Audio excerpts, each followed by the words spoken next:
Great to be here with you on this Thursday. So much going on and a lot to get to here on the show.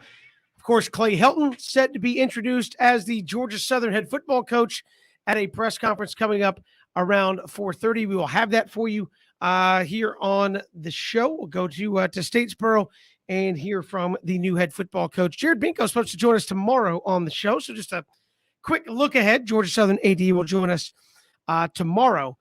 But still to come, we'll chat with Ben Ingram, Braves Radio Network. He had the call of the final out of the 2021 World Series. And, of course, the Braves won. We'll get his thoughts on that moment, this Braves team, and just how it looks moving into the future. Bill Bender of the Sporting News will join us for a look at the college football playoff, what the committee got right, what the committee got wrong. He will join us coming up here in hour number one. As I mentioned, hour number two, we'll have the Clay Helton press conference for you as that happens. 4:30 or so, expected to have that take place there in Statesboro. Tony Barnhart, Mr. College Football, he will join us coming up in the 5 o'clock hour. We'll talk some SEC football and college football with him, and Matt Smith, southernpigskin.com, will join us on the show as well. So, fellas, full show today, a lot to get to, and 3 hours to get there. And I think there's a lot of excitement, guys, around Clay Helton and his arrival in Statesboro, the introductory press conference. Christian Gokel on hand. Follow him on social media. We'll have pictures and video and updates from Christian on social media. But this is a coach that a lot of people know, guys, around the country. You look at his resume, has only been, in terms of being a head coach, head coach of SC, the Trojans, one of the biggest names, brands in all of college football. And at SC, Ben, he had an overall record of 46-24 with the Trojans in conference play, in Pac-12 play. Coach Helton went 36-13. So you're talking about really impressive credentials. They didn't get off to the start they wanted to this year, and SC made a change. But 46-24 overall at SC, 36-13 in the Pac-12. Won 3 Pac-12 South titles, so made it to 3 Pac-12 championship games, won the Pac-12, won the Rose Bowl, and I think this is a coach that is known around the country. I think the hire, as I wrote about on Southern Pigskin, kind of a national statement by Georgia Southern and Jared Binko. I know a national marketing campaign now underway for the Eagles as well, but a lot of excitement, a lot of anticipation, a lot of headlines around the country, and I think you have a big hire in Clay Helton. There's going to be some, questions asked today about expectations, about what's the offense going to look like, what's your vision for the program. So really looking forward to the press conference coming up in the second hour. You need the first thing you need before you even get a big time program. You got to have a face, and that's what Georgia Southern is doing. I mean, give Jared Binko a lot of credit. I mean, Kevin BJ with Clay Helton got fired from USC. We expected him to end up a lot of places. If somebody would have told me that one of those places was Georgia Southern, well, I need to go with you to Vegas, because I guarantee you nobody saw this. But you need a guy to be BJ, like you said, that comes in with a degree and a big name, and you got both. Now, I'm pretty sure Clay Helton understands that one thing he has on his side is a big name, but the transfer portal. There's a young man right now at the University of Georgia who used to play under him. Now, we're going to have to see what happens in 2022, but look at the Sun Belt. I mean, you got some big names in the Sun Belt, BJ. We were talking about the Sun Belt got some big name coaches. I mean, and so Georgia Southern, like, okay, well, we can't just have a different offense from a guy that's an offensive guru. We got to have a guy that has a big name to go along with that. So I think they're doing a national billboard campaign, to make sure everybody knows that, we know about Georgia Southern in the state of Georgia. They want the nation to know about it. But I give Georgia Southern a lot of credit. It kind of sometimes, you got to flex your muscle a little bit. It's one thing for you to think you're a big brand. Well, how do you know? It's who you go. It's who you put your who you attach your brand with. Like Kevin, we be talking about this. I mean, LeBron James. Who did he sign with? Nike. Why? What big brand, bigger brand? You just want to be able to sign with that. When you talk about the best teams in college football, also have big name coaches. Alabama, Nick Saban. Georgia, Kirby Smart. Lincoln Riley and Dabo Swinney used to be one of them. We give him a mulligan for 2021. We'll see if he'll be back. But I just think for the Sun Belt, BJ and Kevin, and where this conference is headed, and what Georgia Southern wants to look like, they want to make sure, listen, we want to be able to open up our recruiting. We want to not have to recruit a certain player. We want to be able to recruit whomever. So I think they're doing it in the right time. But let's face it, man. I mean, I say this a lot, and Georgia fans, I mean this respectfully. Georgia is the biggest brand in the state of Georgia. They are not the most tradition-rich championship program. The biggest tradition-rich program in Georgia, and BJ, like it ain't even close. Because two things. Georgia got the most recognizable running back, but the greatest in the state of Georgia and from college football might be Adrian Peterson, and that's so I just think that they're getting back to what Georgia Southern's supposed to be. I'm very, very happy for them Georgia Southern boys. I just think that Kevin and BJ, the hardest thing that people don't talk about is whoever is on that current roster, do you fit? And I'm talking about offensively, what they're trying to do moving forward. Yeah, going to be interesting to see what Clay Helton has to say today. I don't know if he's going to get into a lot of the X's and O's, but I mean, we all know, guys, he's not going to, people say, hey, we want to run the option. I mean, has Georgia Southern really run the traditional option in about a decade? I mean, not since Jeff Monken was there. Willie Fritz was more, hey, we're going to run some principles out of the pistol look. I mean, BJ, you really haven't run the option. You're running a running attack, which still means you're recruiting kind of the same type of players. It's like, hey, we need wide receivers to attack the edge so we can get to the edge. But you haven't really run that traditional B-back, A-back option flex bone stuff in a long, long time. I mean, and so how big of a transition from what they're doing now to a more traditional offense is there? I think obviously your quarterback needs to get a little more proficient throwing the football, and maybe you recruit a little bit bigger offensive lineman, but how much difference is there really from what they've been running to running something slightly more modern in what Clay Helton's going to bring to the table? Yeah, I think it's likely that there will be some transition, but I think your point about the option is well said. I mean, Georgia Southern's history of running the football has been there year after year, but in terms of the triple option where you have the flex bone, the flex bone set, and like you said, a B back kind of as the fullback and two A backs, you've not run that. I think, the big guy, Frank Solkowski, said that you've not run that in quite some time, maybe since the days of Jeff Monken. And you had, a hybrid type situation of sorts with Willie Fritz. And then, the last couple of years, you're running read option, of course, and you absolutely are running the football. Georgia Southern, one of the best running teams in the country year in and year out, but it has not been the option in the sense that it's the flex bone with the triple option out of the flex bone. I do think you will have a more balanced attack. I was looking, a couple of years ago, SC was second in the Pac-12 in total offense. You have, the balance with the passing game downfield, but you also have, SC, Ronald Jones. You've been running the football very well at SC as well. So I think the goal, and I'm interested, I'm sure he'll get asked, Ben, he's going to get asked about what your offensive philosophy is. And my guess would be balance, because that's what we've seen at SC. You've had, the Sam Darnolds, but you've also had big time playmakers at running back and wide receiver and guys drafted from the offensive line spots. So I think Georgia Southern will want to be more proficient and productive and probably consistent throwing the football. And I do think there'll be a little bit of a transition, but make no mistake about it. Georgia Southern needs to run the football. Every team in college football needs to run the football. And I think you'll see the Eagles do that, but you want to have that consistent balance offensively as well. Yeah, and once again, bigger than recruiting. You got to be able to compete in the Sun Belt. Louisiana, App State, Coastal Carolina, all these guys they have a balanced attack on offense. So I think when you think about what Coach Helton want to do is he doesn't want to be limited. I want to be able to walk in any one of these living rooms and be able to pick any one of these guys. Not I got to look a certain way. I got to be able to perform, in a certain offense. Whenever you run a certain style of offense, you have a very, very limited, pool of players you can go out there and get compared to. And think about this too. This is something we don't talk about. Don't think that one player already on that Georgia Southern campus don't think they can adjust to any offense.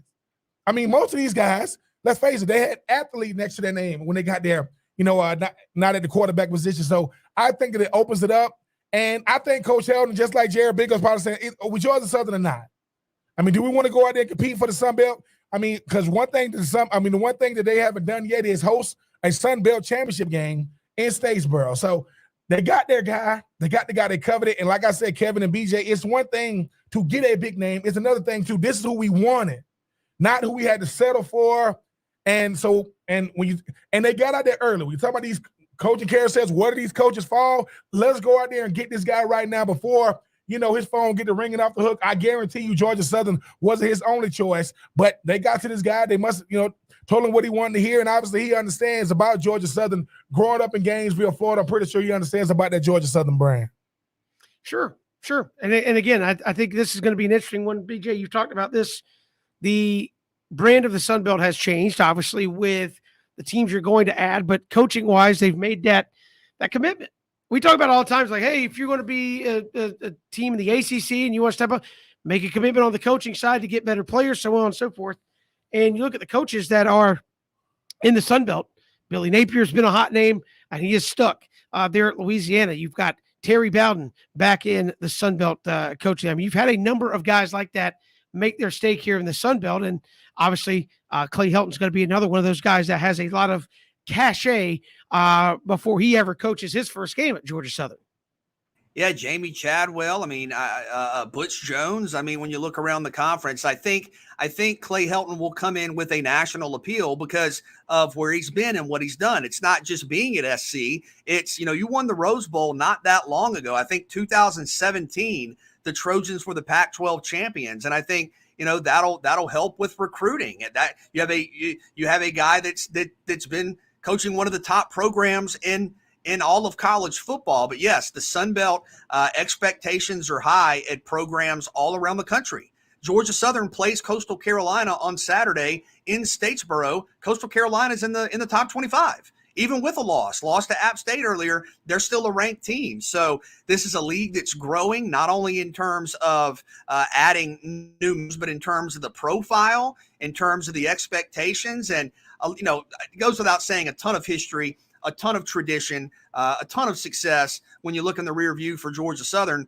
But Clay Helton's got to come in today and talk about what his brand is, what his vision is. And before you talk about expectations from a fan standpoint, right? And that's what everybody does. Okay, what's the expectation next year? What's the expectation in year two? What are Clay Helton's expectations? What does he want to see? What does he want to accomplish? And we should hear that coming up in a little over an hour. Yeah, I'm excited to see what he has to say about the direction he sees for this program. We'll have that press conference for you coming up around 4:30 there in Statesboro. So much to get to here in hour number one. We'll hear from Bill Bender coming up. We'll talk some college football with him from the Sporting News. But when we return, one of the voices of the Atlanta Braves, Ben Ingram, Braves Radio Network, will join us. What was that like? 2 out sitting there in Houston with history about to be made. He'll join us next here on 3 and Out on the Southern Pigskin Radio Network.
Good to have you here on 3 and Out.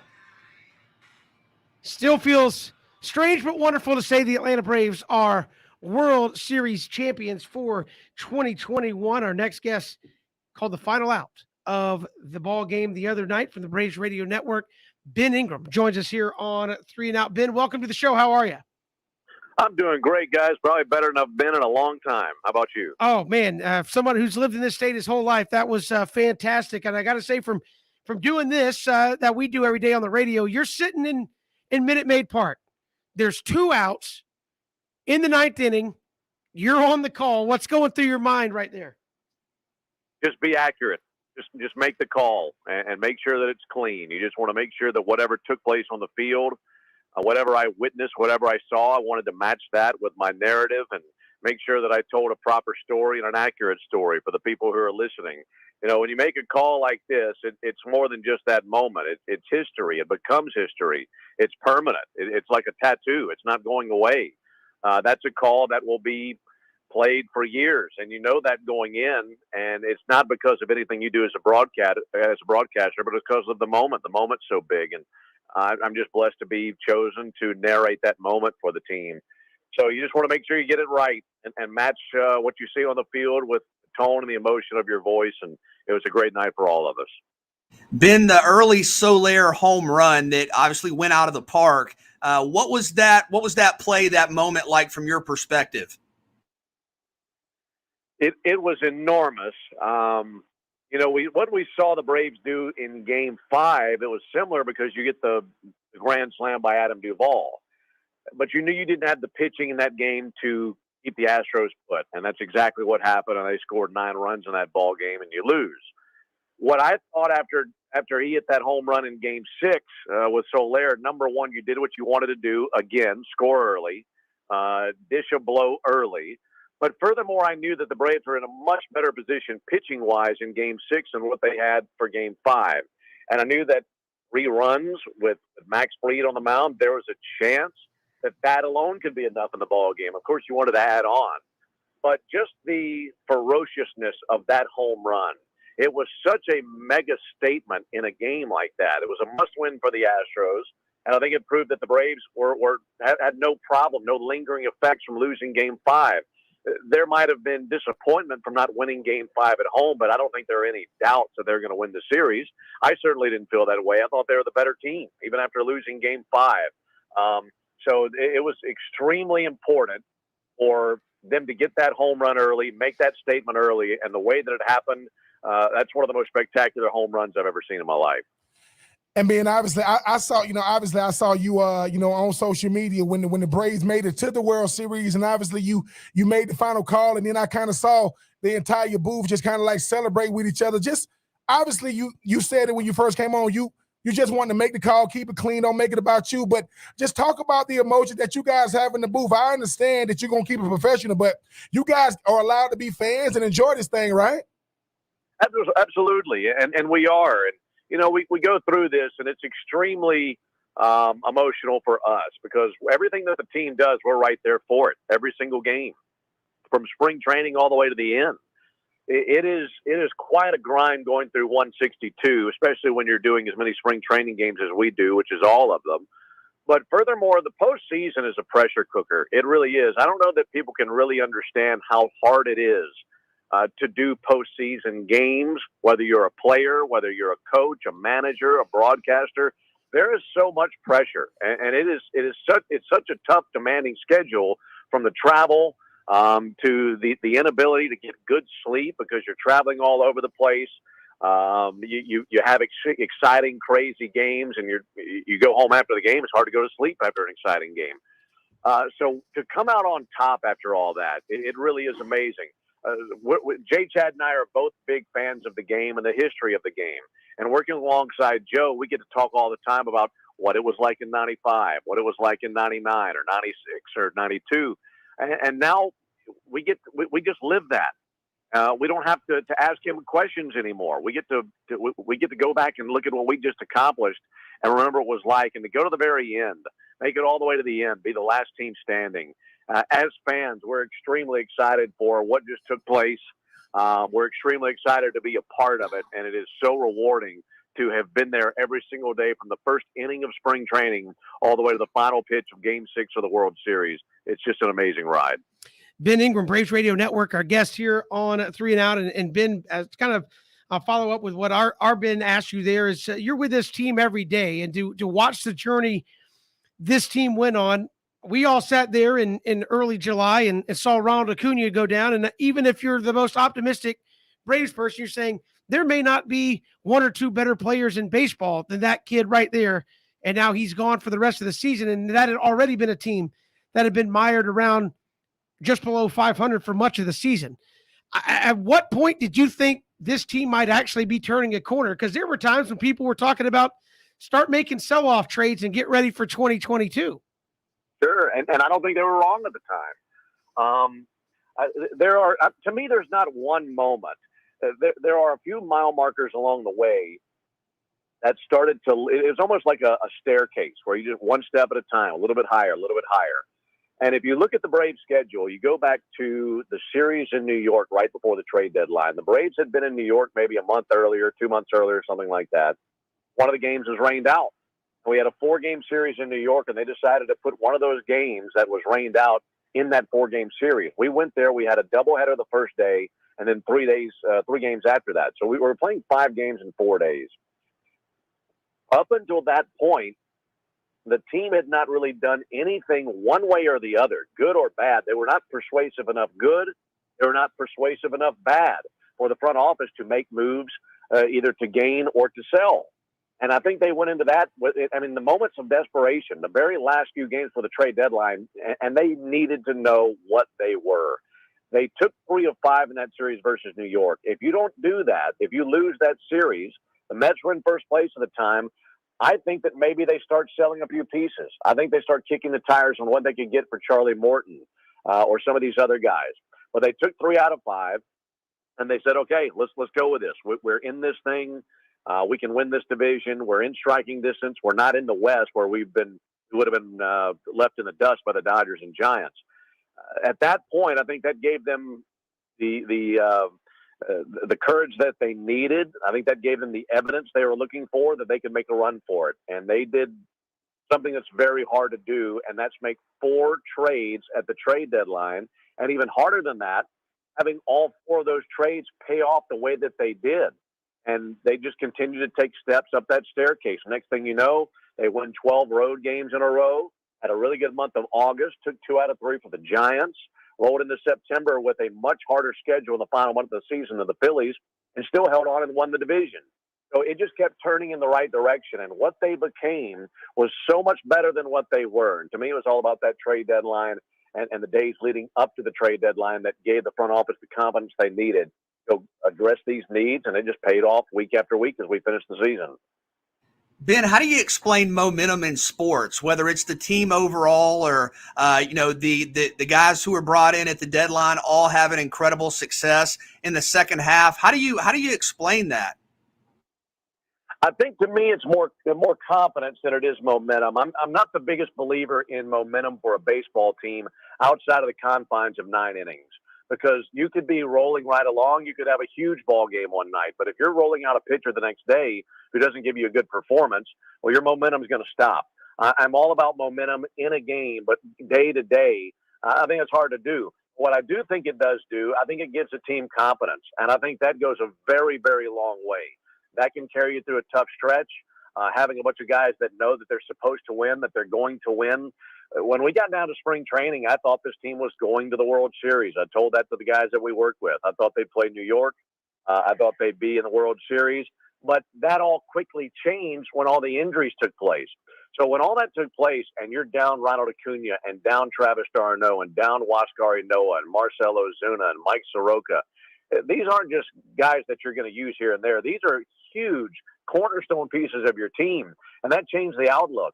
When this team made the deals that they made at the trade deadline, I think that reinstilled the confidence that they had prior to the season. And they knew, okay, we've got the recipe now that we expected to have, and now we can go out and win. And when you get performances like we saw in the last 2 months out of Charlie and Max, when you have a very hungry Freddie Freeman determined to win a World Series, you put all those things together, and it worked out. And it really is an amazing story. What Alex did, who he got, and oh, by the way, you've got a manager that was in his 45th year in the organization, spent most of that time in the minor leagues. He's running the thing, and that bunch wins the World Series. You never could have predicted it, and I think it's that confidence that really helped get them there. Being obviously with you traveling with the team, you said this team was good enough to go to the World Series in spring training. But what's going to stand out the most to you with this 2021 season that had about as many ups and downs as you can have, but to have this team finish this thing up? What has Ben Ingram gonna take away from the season the most? I think a few things. I mean, number one, the storyline that follows Brian Snitker and Freddie Freeman and what they've been through in their journey and being part of a World Series winner. Number two, I think this really needs to open some eyes nationally when it comes to how we evaluate teams, what our expectations are. I'm telling you, fellas, the disrespect, whether it was intended or completely involuntary, the disrespect that I heard from media from other cities, especially the cities that we took on in the postseason, blew my mind. It absolutely blew my mind, especially in LA. I remember being up 2-0 going to LA, and a friend of mine who works in the media for LA came to me and said, they're not going to win, right? And I'm thinking to myself, why do you think that? Okay, the Dodgers won 106 games, but where is it listed in the rules of Major League Baseball that it's your birthright to win a World Series because you finished with the best record you've ever had as a franchise? That to me goes out the window. Teams looked at what the Braves were for the entire season, and that was their mistake. They only won 88 games, but who they were in April, May, June, and July had absolutely zero relevance to who they were October the 15th. No relevance whatsoever. I think the national media has to do a much better job of, number one, watching and understanding the game.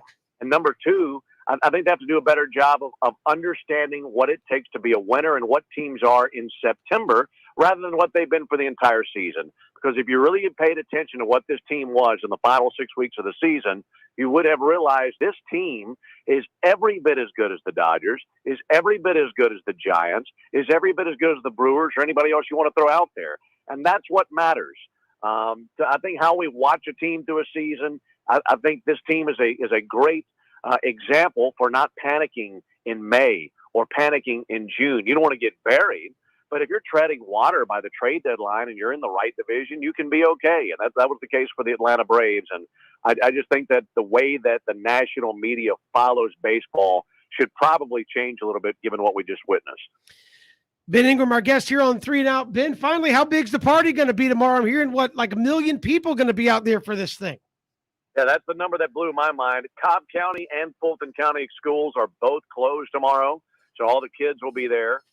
This is a city that is not just it's a team that's not just limited to their city. Maybe that's the best way to say it. We are a regional team based in Atlanta, and that's very unique in Major League Baseball. I don't think you have too many other teams that have an entire region of the country. So this means a ton for so many people. And when I heard the speculation of there being 1 million people there tomorrow, that tells me it's going to be the party of the century for all I'm concerned, and I can't wait to be a part of it. Absolutely. Ben Ingram, Braves Radio Network. Ben, thank you so much for the time. Enjoy it. We appreciate it. Thank you, fellas. Appreciate you. Ben Ingram, our guest here on 3 and Out. We're back with more all across the Southern Pigskin Radio Network.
Good to have you back here, 3 and Out on the Southern Pigskin Radio Network. Kevin, BJ, and Ben, glad you're making us a part of your day. College Football Playoff Committee put their first rankings out earlier this week. Here to talk about that as we come down the home stretch, the final month of the regular season.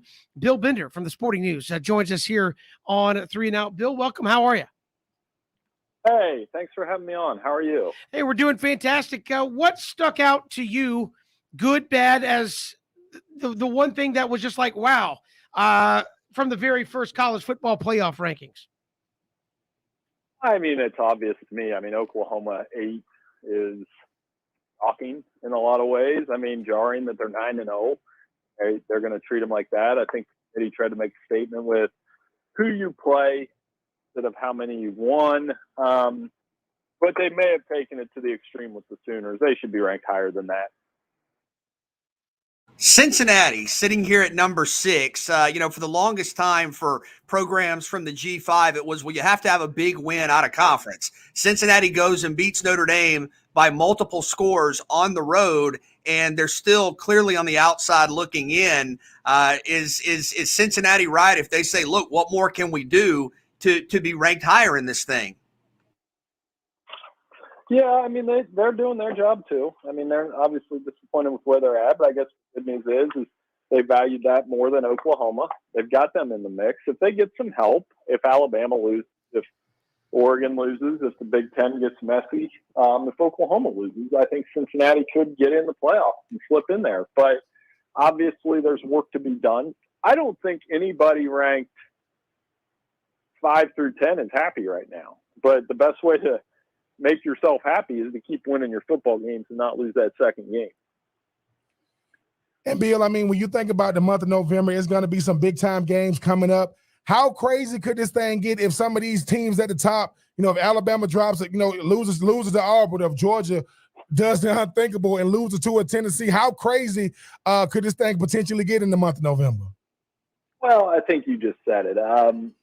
You as a writer, I like to project out and say, okay, A, B, and C is going to happen. It's pretty straightforward. The board looks like this, but we all know there'll be a surprise in there somewhere. There'll be that couple moments that we don't expect, that upset that we don't expect that throws the whole playoff picture off. And I can't wait to see what that maybe 1, 2, 3 upsets is going to be. Because it could be Alabama loses to like Auburn or, I don't know, Wake Forest goes 13-0 and throws a big wrench in all of it. Any of these things can happen. That's what makes it exciting. Bill, you look at it, you said Alabama's already got a loss. They're up there at number 2. I know the Big Ten's got to play a good many of those matchups that are in there. How much of this is obviously week 1, hey, we're getting all worked up versus a lot of this could still work itself out before we even get to that final ranking? It always does.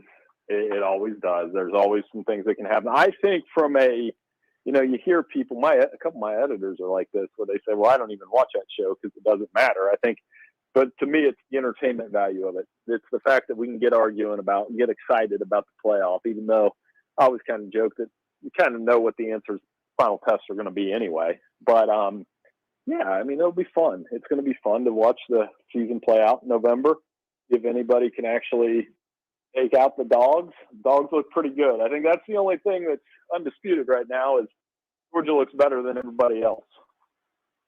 Bill, when we try to rank the 4 best teams, in your mind, what does that mean? And is it a different distinction than for, say, using the phrase for most deserving? Well, everybody looks at it differently. Your 4 might be different than my 4 than everybody else's. I think on Saturday night, I kind of threw ours out there, and it was Georgia, Alabama, Oklahoma, and Michigan State. So I had Oklahoma in over Oregon and I can make that argument because Oklahoma hasn't lost. Oklahoma didn't lose to Stanford. And I get that Oregon beat Ohio State, and that was a huge win and everything that comes with it. But Oklahoma is a power conference school with a really good quarterback, and they haven't lost. They deserve credit for that. Bill, I know it's been talks of an expansion. Is it going to take a team like an Alabama or Georgia or Oklahoma, Ohio State that has a 1 loss and doesn't get in, either this year or in the near future to make people say, look, the Cincinnati's of the world can go out there and play Notre Dame, or the UCFs can go undefeated, and they're never ever going to get in because they don't got that national appeal. Well, I mean, Alabama, I kind of joke they have their own set of rules. They do though, right? I mean, they qualify on their own. So, I mean, as long as Alabama doesn't lose twice, they're going to be in the playoff. That's just the way it is, whether you agree with it or not. Ohio State's been left out with one loss before, back in 2015, a team that they really liked actually, but Michigan State won the Big Ten. So I think most of the arguments settle themselves. We are going to get expansion eventually. It just might take a little bit longer because all these conferences decided to realign right after we got a 12-team expansion plan. Yeah, it's going to be wild to see how this thing plays out coming down the stretch. We talked with some folks about this. If Georgia finishes the next 4 undefeated, does it matter what happens in the SEC championship game for them? As long as they don't get like totally torched, which I don't see happening, as long as they don't get beat like 42-0, I would anticipate they would get in.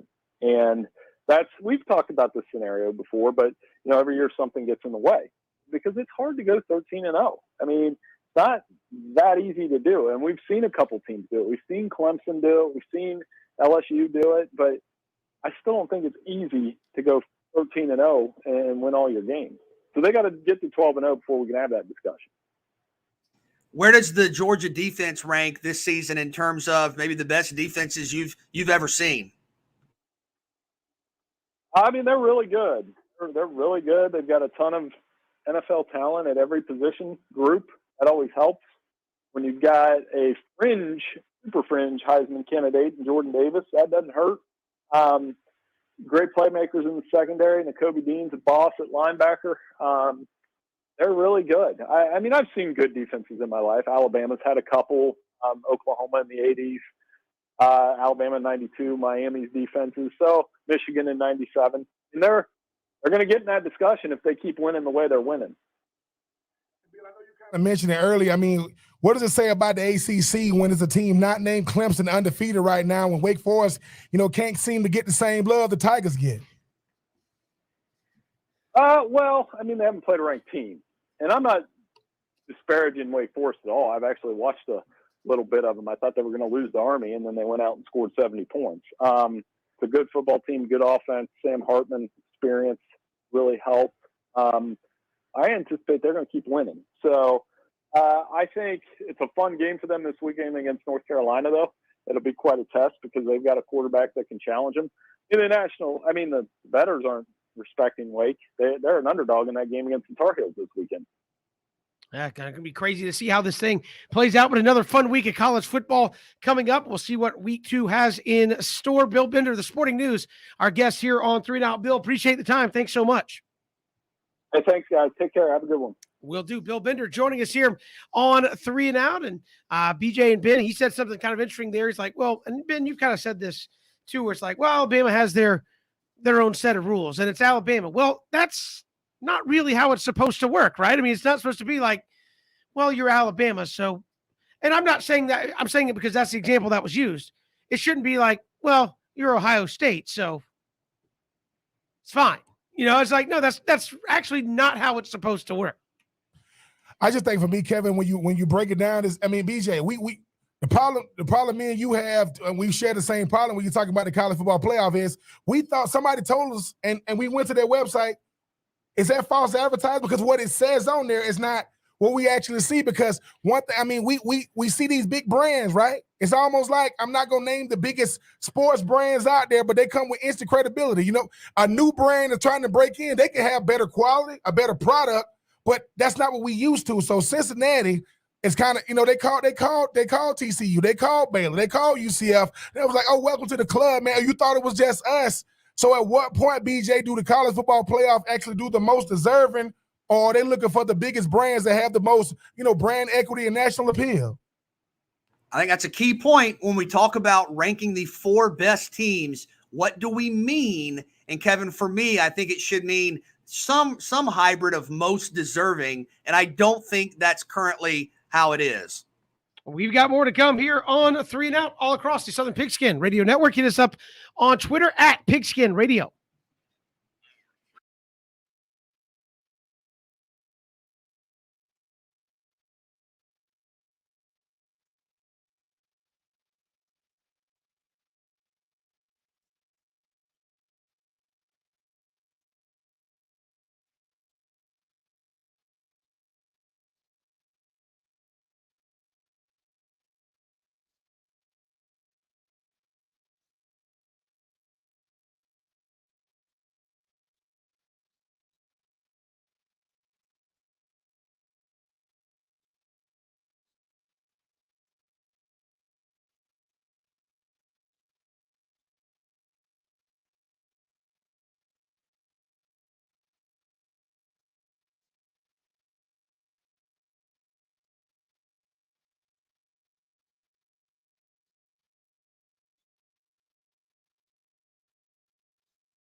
Good to have you here on 3 and Out all across the Southern Pigskin Radio Network. Kevin, BJ, and Ben Troop. Glad you are with us. Thanks for making us a part of your day. We'll have the Clay Helton press conference for you coming up in hour number 2. Tony Barnhart, Mr. College Football, will join us in hour number 3, and Matt Smith, SouthernPigskin.com, will join us in hour number 3 as well. But Ben, BJ, the book, Uncommon Unfinished, out, doing really well. You can get a copy at bentroop84.com, and things going really well, seems like, with the book so far. It really has. Really humble, by the support. Really humble by the feedback. You guys keep buying it, keep reading it, keep giving the feedback. A lot of great feedback. But yes, gonna do something special right here though. I'm not even gonna butcher the number. Kevin can give out. Okay, I will give it out. But I'm gonna be giving away a free copy to the fifth caller that calls in. We're gonna be giving out a signed copy of Uncommon and Unfinished, the Ben Troop story with BJ Bennett, to the fifth caller. I mean, look, I'm looking forward to having to send it to you guys. But look, I mean, it's a story of my life, a story about the people, places, and things that not just helped me become who I've, when I was a young man, but even as a grown man. But BJ, obviously, I can't say enough about going through this journey with you together. But yes, Kevin will give out the number, but go to bentroop84.com and then call. The fifth caller will get a signed copy of Uncommon Unfinished, the Ben Troop story, and BJ Bennett. Looking forward to it. There you go. Hey, I have to look. I'm sorry, Kevin, I was going to say, I have to write down the number 2 because I can't remember it. Ben, you didn't remember that number. Same as me. I'll say, hey, man, y'all can call in and what's the phone number again? Only Kevin knows. This just show you how much I've been looking at the chat. 912-342-7184. 912-342-7184. The fifth caller will get a signed copy of Uncommon and Unfinished, the Ben Troop story with BJ Bennett, and the fifth caller will also get an autographed picture of Kevin Thomas. That's not part of We're just gonna throw that in at the end. But no, 912-342-7184. The fifth caller will get a signed copy of Uncommon and Unfinished, the Ben Troop story. Looking forward to it. And listen, I hope you guys enjoy reading as much as I enjoyed helping BJ write that thing. No, it is your story. You created it. It's again, caller number 5, 912-342-7184. Caller number 5 going to get a free signed copy of that book, Uncommon and Unfinished. Appreciate people are wanting it bad, Ben. And you will even write, Ben has even said he will write Go Bulldogs and Butler Bulldogs. If I write Bulldogs, it's going to be definitely Butler Bulldogs, and that's DOGS too. There you go. No, but we encourage you to do that, or go to bentroop84.com and you can get a copy of that book. Full hour number 2 will take 3 when we come back. We also go to Statesboro for the Clay Helton press conference as he is introduced as Georgia Southern's newest head football coach. So looking forward to that as well. We're coming right back. Take 3 around the corner here on 3 and Out, all across the Southern Pigskin Radio Network.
Good to have you here on 3 and Out. Had a lot of you call wanting a copy of Ben's book. Don't worry. If you didn't win today, we're going to give away another one next week. So still chances for you to win uncommon, and unfinished. I tried to shorten it up there. Hey man, listen, I'm listening. Well, Kevin, that just shows that I've been effective. I am good to put words together. Well, I don't think I put words together. I just think that I pronounced them wrong, like Amsterdestrious, yes, and different things. But yes, BJ, I appreciate you guys calling in. Yes, we will be giving away a book every week until the Super Bowl, until the Atlanta Falcons win the Super Bowl. Got that many books? I was gonna say, dude, how many books do we have? Because you might want to call. I might have to call and get another set of books. But no, we will be giving away a book every week until the Super Bowl. So yeah, I appreciate you guys, but make sure you always listen in. You never know what day we're gonna have you guys call in. But yes, every week we'll be giving away a copy of Uncommon and Unfinished. Yeah, so we are looking forward to that. Still plenty of chances for you to win. We'll go to Statesboro coming up later this hour for Clay Helton's introductory press conference. We'll also take a closer look at the playoff committee, really, with the Braves winning the World Series, and get a chance to deep dive into what they're looking at here through the first release of the poll. So we have that coming up this hour as well. But first, are we ready to take 3 here on 3 and Out? We will be shortly. Here we go. Take 3. Fellas, speaking of the playoff committee, if we are led to believe that we are looking at resumes and things of that nature, I'm going to ask you who has the better resume right now. Not who's better, not if we played right now, not if we lined them up. No, who right now has the better resume in your eyes? Alabama or Cincinnati? It's tough because Alabama has a loss, of course. And how do you sort of quantify that? I think Alabama has played the tougher schedule. And I wanted to go through and not just say that, but look at it. And I know Cincinnati has the, the big win over Notre Dame. But I think I double checked everybody. Right now, only Notre Dame and Central Florida of the teams that Cincinnati has played are teams with winning records. You have some teams that have really disappointed, that have really struggled, including Indiana. You go back to the start of the year, we thought Indiana was going to be a really good top 10 type team. They've really struggled, and UCF, of course, has had some injuries. Not quite the same team. They've been, I think just straight up, if you want to look at the resumes, I would probably slight lean Cincinnati right now because Alabama has the loss. And I don't know from a data set standpoint how you kind of weigh that if you're trying to have a numerical metric, but Cincinnati has the better win. Like I think right now, Alabama's best win is Ole Miss. Right now, Cincinnati has a better win and they don't have a loss. So I'm not saying that I think Cincinnati would beat Alabama if they played tomorrow, but better resume, if you just take the names off and you're looking at the resumes, because of the Notre Dame win and you're undefeated, I would lean Cincinnati. I mean, BJ, look, at the end of the day, Cincinnati is doing what they're supposed to do. They are going out there and they are undefeated with everybody you put on their schedule. And if Notre Dame can't boot your resume, nothing can. I mean, UCF ain't no slouch. I know they just dominated UCF, but that was the team that was kind of waving the flag right now, for the G5s. So for me, it is Cincinnati. Cincinnati needs 2 things. Need a big time player, check. Desmond Ritter. Need a big time win, check. And they're undefeated. So what else can they do? It's almost like Alabama didn't lose and like Cincinnati didn't beat Notre Dame. Because go ahead and switch it. If Cincinnati had 1 loss and Alabama beat Notre Dame, people like, oh my God, they beat. Look, Cincinnati is understanding right now that Alabama, Kevin, as we know, is the wild card.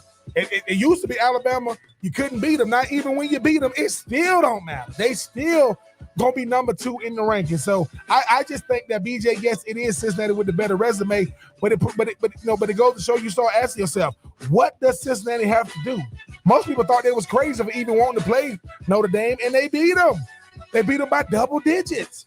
So it doesn't matter. It is Cincinnati, but unfortunately, the college football playoff committee, the only Cincinnati they watch is the Bengals and Joe Burrow. I guarantee you they have not seen the Bearcats, and they could not tell you who the quarterback is for the Bearcats right now. All right, moving on. Take two, better resume, Michigan or Ohio State. Now, this one's interesting because they will play each other later this season. Ohio State lost at home to a top 10 playoff team. Michigan lost on the road to a top 10 playoff team. More impressive resume. Yeah, comparable. You know, when you look at what Michigan has done, what Ohio State's done, I think right now, and we have games that are going to help shape this moving forward, but right now, Michigan's best win is probably Wisconsin. And granted, they won that game very comfortably. I think won by, 21 points. And Ohio State has that win over Penn State. And I know compared to the preseason expectations, Penn State's been a little bit of a disappointment, but I still think Penn State's a better team, a better win than Wisconsin. I think, the schedules for the most part up to this point are pretty similar. Michigan has the loss to Michigan State. Ohio State has the loss to Oregon. Both those teams in the current playoff field. But because Ohio State, I think, has a better top win over Penn State, I will say the Buckeyes over Michigan, better resume. I would go Ohio State, BJ, because they haven't lost in the conference yet, and Michigan has lost in the conference. I know that this Oregon team, kind of got Ohio State early, kind of like overwhelmed them a little bit and was able to go out there and get a big win. But Ohio State has beat Penn State. Penn State is still one of the best teams, not just in the Big Ten, but in the country. So for me, it's Ohio State because they are still undefeated in the conference. They lost out of conference against the Oregon team that, just like Alabama, has national appeal. People just like Oregon because they are waving the flag right now for the Pac-12. So give me Ohio State, undefeated in the conference. Still got to play Michigan State. But Michigan, like they do every year, a lot of hype. But when it comes time, when the rubber meets the road, them Wolverines are usually on the losing end. So give me them Ohio State boys. Yeah, that one's going to be very interesting to decipher. But again, they play each other coming up a little bit later this season. And finally, take three. Who has the better resume right now? Oklahoma, undefeated, or Wake Forest, also undefeated. Both markers against them is that they have not played a great strength of schedule. Yes, I think that is very fair. And I've gone back and forth on this one because I think it's very close. And at first I thought, Oklahoma has the win over Texas, right? And when they played, that was a nationally ranked matchup. And what I try to do is give the team that won credit for the team they beat. So Texas right now is 4-4. They have not had a good stretch, but when Oklahoma played them, remember, Texas had a big win over Louisiana earlier in the year. So I want to say Wake Forest, but if I'm going to be consistent with, I want to respect who you beat at the time, I will give Oklahoma credit for the top 25 win, which Wake Forest does not have, and I will lean Oklahoma close. But the reason I thought about Wake Forest is because Oklahoma has a couple of – I want to see if I can get them all correctly. Oklahoma has a couple of really close wins, and I know Wake Forest has a few as well. But you go back even – who was it? Was it Kansas, where Oklahoma was being shut out at halftime by Kansas, and they won that game, but Kansas – really, really bad. And you look at Oklahoma's season, you beat Tulane by 5 points. I think Tulane only has a couple of wins. You beat Nebraska by 7. Nebraska's below 500. You beat West Virginia by 3. You beat Kansas State by 6. The Kansas game was ugly. Now, I know Wake Forest won late against Louisville and won late, I think, in overtime on a last throw against Syracuse. I also think that Army performance is really impressive. I agree with Bill Bender. That stood out. I think because Army's not ranked right now, you just kind of move past that. Army entering that weekend had the number 6 defense in the country, and Wake Forest scored 70. So I think you can make an argument for Wake Forest, and I'm explaining why I'm so back and forth in my mind. But if I'm going to be consistent with you beat Texas when they were a top 25 team, I will lean in favor of Oklahoma slightly. It's Wake Forest. And BJ, the whole thing about it, yes, the Army game is impressive. Once again, so Wake Forest doesn't benefit from being undefeated in the ACC. And if Clemson was undefeated right now, Clemson would. So how does that go? The ACC can be down when Clemson is good, but the ACC can't be down when Wake Forest is good. I don't get this whole. That's why I be telling you it's fickle. Now Oklahoma has been very impressive, not because they're undefeated, because they're doing with their backup quarterback. Spencer Rattler has probably played his last down in Oklahoma, and the fact that they still keeping their postseason aspirations alive because they They backup is not only good, he's a dark horse for the freaking Heisman. If Bryce Young ain't playing the way he's playing, but to me it is Wake Forest because no one expects Wake Forest to be undefeated ever. Good ACC, bad ACC, and we act as if what they're doing is less than because Clemson isn't good, because North Carolina isn't good, because Miami isn't good, because Virginia Tech is okay. That's not their fault. Wake Forest said, look, you put them on the schedule, we beat them. I know they still got Clemson, I think, coming up, but for me, it is Wake Forest because Wake Forest is waving the flag for the ACC being undefeated right now. And BJ, I'm starting to come around. Wake Forest does go undefeated.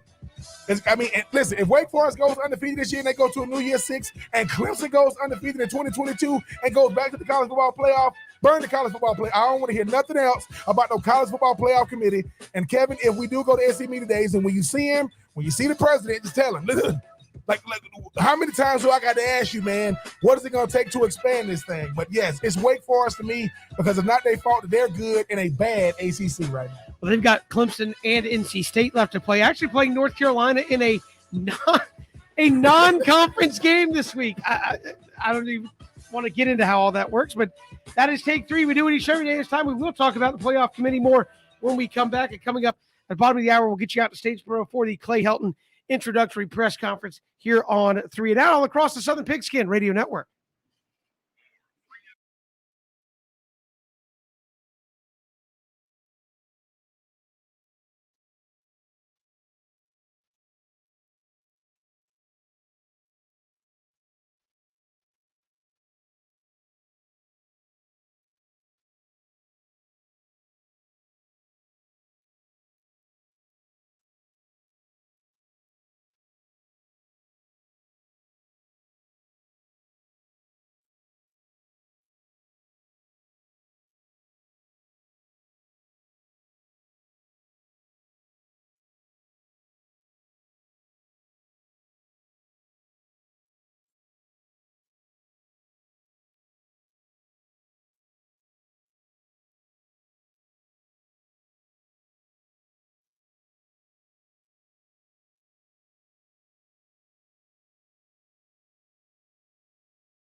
Good to have you here on this Thursday. We'll get you to Statesboro coming up here in just a little bit for the Clay Helton press conference as he's introduced as Georgia Southern's next head football coach. We'll also hear from Tony Barnhart, Mr. College Football on the SEC Network. Also, Matt Smith will join us, southernpigskin.com, in the final hour of the program. So looking forward to that as we talk some college football with those gentlemen. And again, we talk about the college football playoff.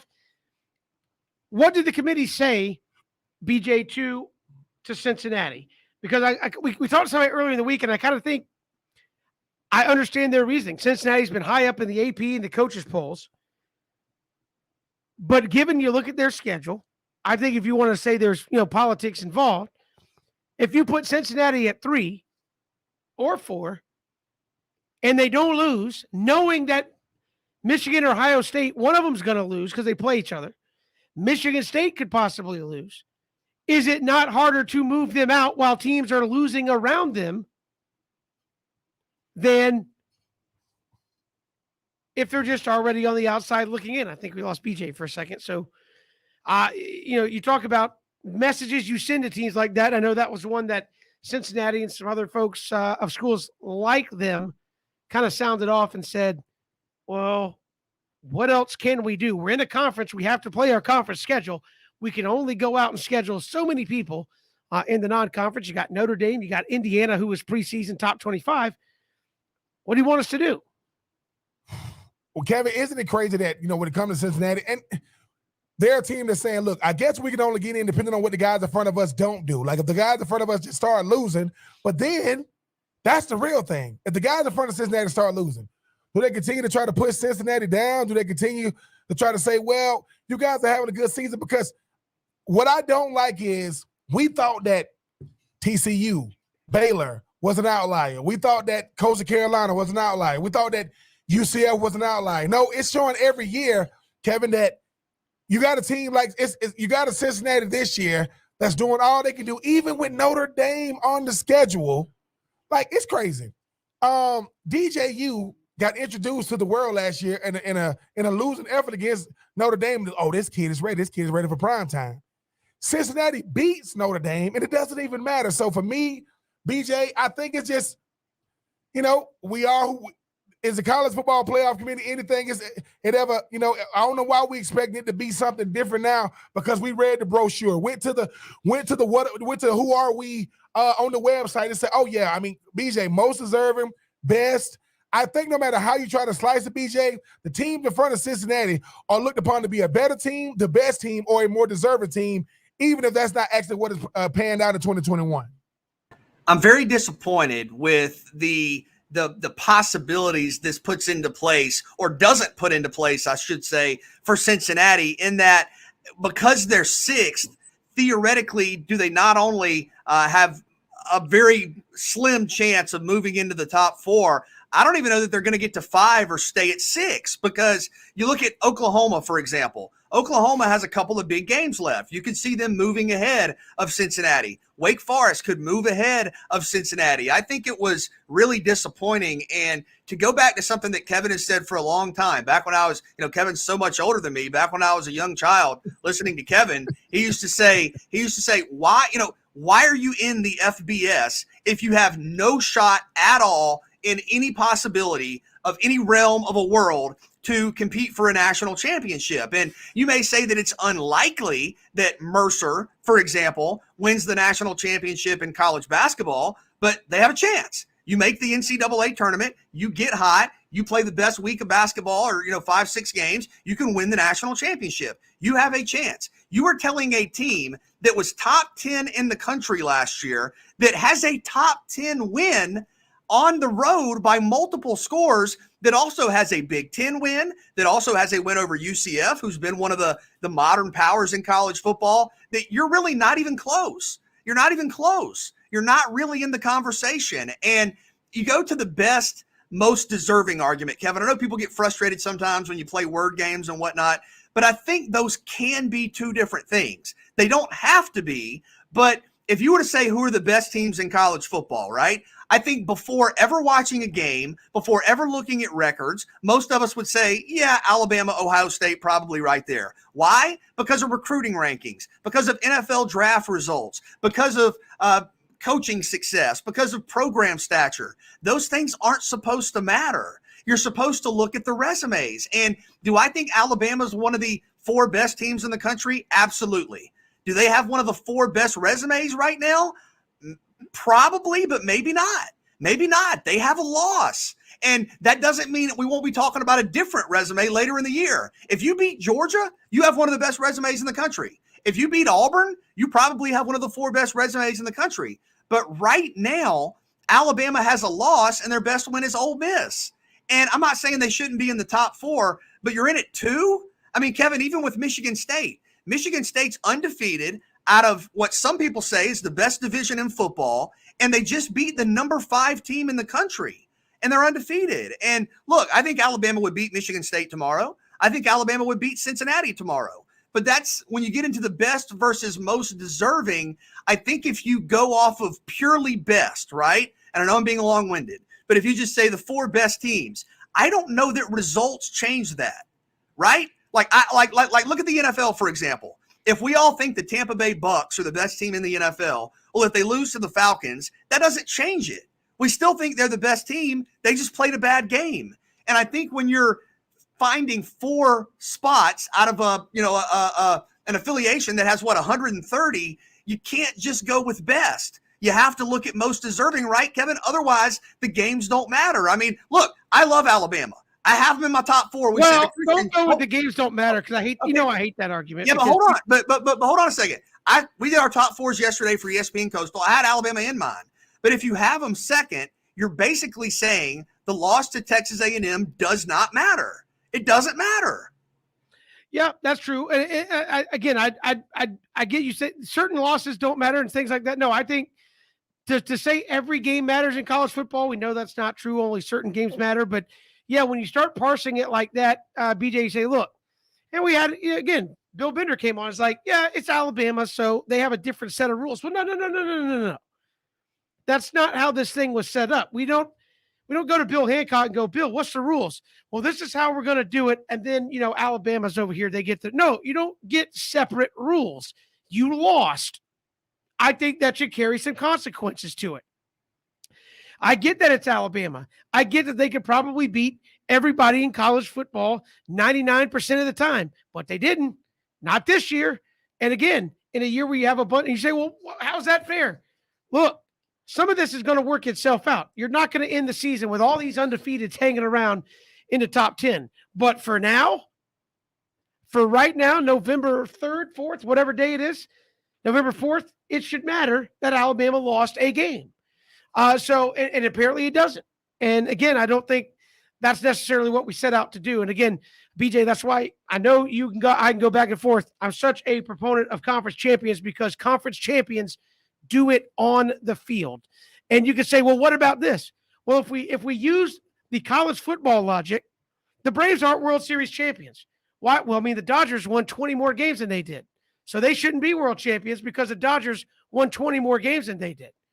Yeah, but when it mattered, we got into the playoff, and you did not beat us in a playoff. On the field, you did not beat us when it mattered.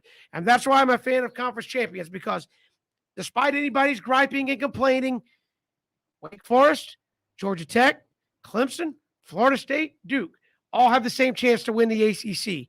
Vanderbilt, Kentucky, Georgia, Bama, Missouri all have the same chance to win the SEC. And you either do it or you don't on the field. And again, I would like to get to that point. I know you can argue. I think that's why 4 is not enough to really get to that point. But yeah, to have a one-loss team when you still have so many undefeateds out there at 2, I would maybe hear that Alabama's in. But to have them at 2, I think is a little bit disingenuous to the process that we're trying to put together here. We'll step aside. Got to get you to Statesboro for the Clay Helton presser. We'll get to that when we return here on 3 and Out.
Welcome back to 3 and Out here on the Southern Pigskin Radio Network. We send you out to Statesboro, where Clay Helton is talking to the media at his introductory press conference here as the Georgia Southern head football coach. Josh Aubrey with the Statesboro Herald. You go from a school that's among the tops as far as athletic budget in the country to a school that's in the bottom 5 or so of the Sun Belt Conference. Is that a concern for you at all when you took the job, and what kind of hurdles do you feel like will have for you? None whatsoever. This university was founded on blue collar toughness and community and spirit and work ethic. And the fact of the matter is, there's special. I could draw a 250-mile circle around this town, and there are special people that are not only willing to help, but special players that love to be a part of this university. We'll recruit the best student athletes that can help us win championships. We'll do it the right way, and we'll save Jared some money doing it too, because they're going to be right here from the Southeast, right here from our home, bring them right here and keep them in the state of Georgia. Hey, Coach Connor Delpreet, WSAV down in Savannah. The transition from Los Angeles and Southern California to Statesboro, not one that many people do. How has it been on you, and how's it been on the family so far? Has it been rough at all, or has it been smooth sailing? Well, you can tell by my twang, I'm not originally from California. I was born in Gainesville, Florida. My mom and dad live in Everglades City, Florida, which I'll have to take you there one day. You think there's gnats, there's big mosquitoes down there that we could get to know. So to be back in an area which I called home for a long time is very special for me and my family, and we're so excited about it. I can't tell you the number of people that have reached out to me that have said, Coach, you're going to absolutely love Statesboro, be a part of this great university. And I have felt it from the second we touched down, from the second that we got to know this great leadership. It's just been so special, So to be back home in the Southeast and to get a chance to be here, are you kidding me? Like I told Jared, I would have walked from California to get here if he told me to. So it's a great opportunity for me and my family, and we can't wait to get started. Coach Josh Aubrey again. The offense, of course, at Georgia Southern has predominantly been the triple option or some form of the option. There's only been, I think, 2 coaches that were hired that didn't have an option background when they got here. Obviously, you do not have an option background. These guys that have been recruited for years here, that's what they know. How tough of a transition is it going to be for you to turn Georgia Southern from an option-based offense to what you envision? And do you feel like that is going to be an instant transformation, or something that's going to take some time? One of the things, and I thought Jared did a wonderful job in the selection. In looking at it, we discussed having the opportunity to take our personnel and to fit our personnel with what we want to do. I don't think anytime you come into a place, you just say, oh, we're going to run this system. When I was at the University of Memphis, we had the great honor of signing an unbelievable running back by the name of D'Angelo Williams. And we rode him to 5 straight bowl games that hadn't been done in 32 years with a very physical run game. I had a chance at USC as an offensive coordinator, then the head coach, to be around a young man named Ronald Jones, who just got done winning a Super Bowl with Tampa Bay. And those 2 men, set records at both universities. Looking at our strengths after watching a ton of tape already, obviously we have a physical run game here with some talented running backs, a really nasty offensive line. And I'll be honest with you, I'm going to give the quarterbacks that are here, Justin and Cam, are talented throwing the ball down the field, and they're going to get those opportunities. It's okay to run the ball extremely physically and then throw it over everybody's head. That creates explosiveness. So make the defense decide what they want to do. You want to stop the run, and we've got some talented guys that are going to go really far down the field to catch the ball. And then if you back off a little bit, get ready, because you're getting a big offensive lineman and some backs that are going to run down your throat. So, I've had those opportunities, and you build offenses based on where your personnel is, and so with what I see, we can be a physical run team right now, and be able to be explosive down the field. Will there be some opportunities in there? Yes, not dive option opportunities, but with these athletic quarterbacks, there's going to be a couple option-driven plays. It may be quarterback option off a defender. It may be run-pass option off a defender, or it could be quarterback-driven run game that these guys are very capable of. So we're going to put a great staff together that focuses on our strengths as an offense right now, and then be able to recruit to those strengths. Thanks for that question. Good one. Coach Frank Solkowski again from Savannah, WJCL. You're coming into a Sun Belt conference that's getting a lot of exposure. The expansion that's underway, nationally ranked teams. Talk about that challenge coming into what a lot of people believe is the top Group of 5 program in the country. Yeah. Well, I tell you what, it was one of the things that really excited me is the conference. Really great credit to Keith Gill and what he's doing. You see conferences across the country that are dividing. Our conference is gathering. You look at being able to be at Georgia Southern that has this 40-year tradition of being able to win 6 national championships, and since 2014 already won 3 bowl games.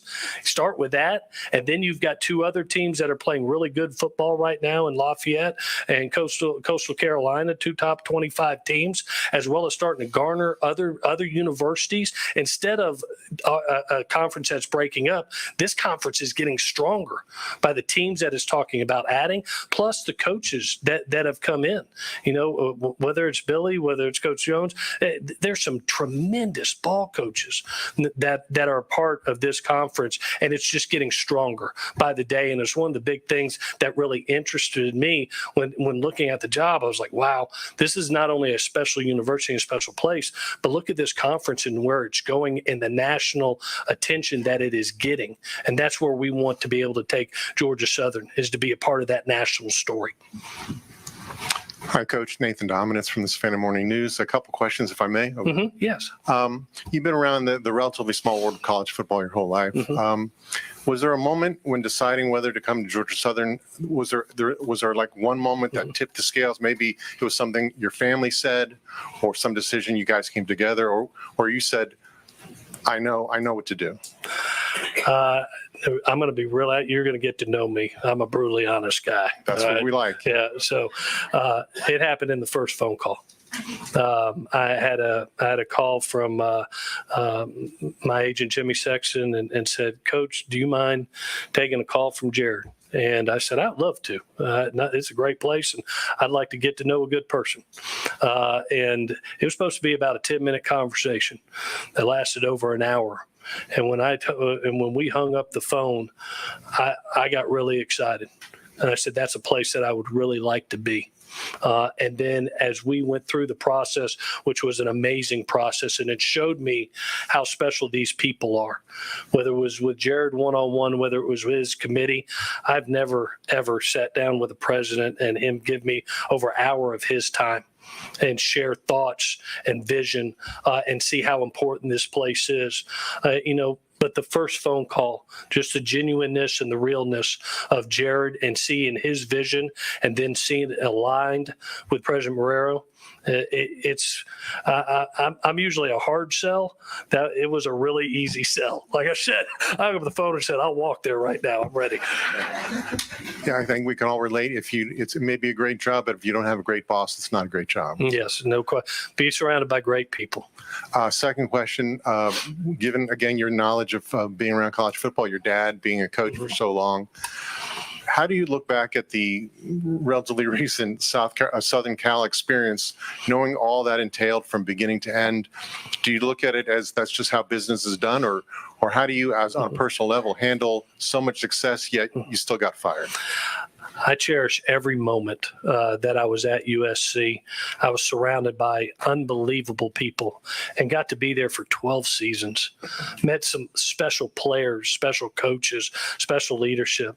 I got the honor to meet Mr. Pat Hayden, Mr. Lynn Swan, Mr. Mike Bone, even with Mike Bone and Brandon Sosna, the resources that they gave us as a coaching staff and how things were built, even in my departure.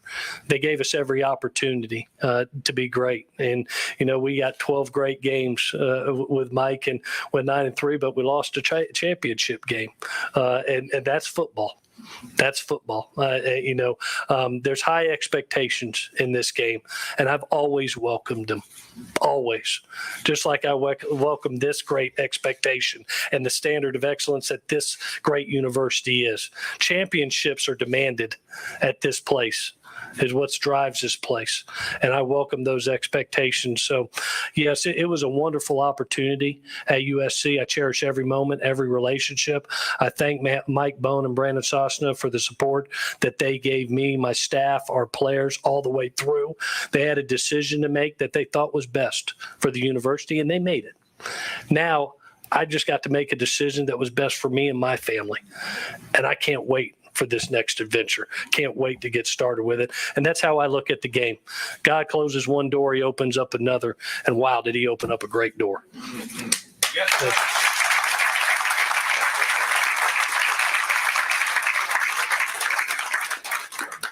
Coach Jake Wallace with WTOC in Savannah. You mentioned your staff. You're in a kind of a unique position being hired this early in the process.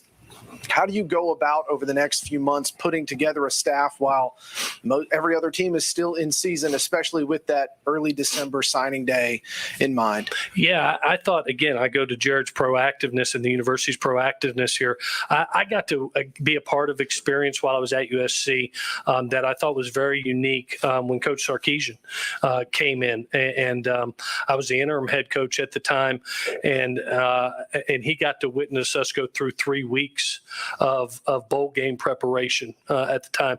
He got to evaluate our players, just like I'm going to get to have the chance to watch practice and be able to see what type of players they are.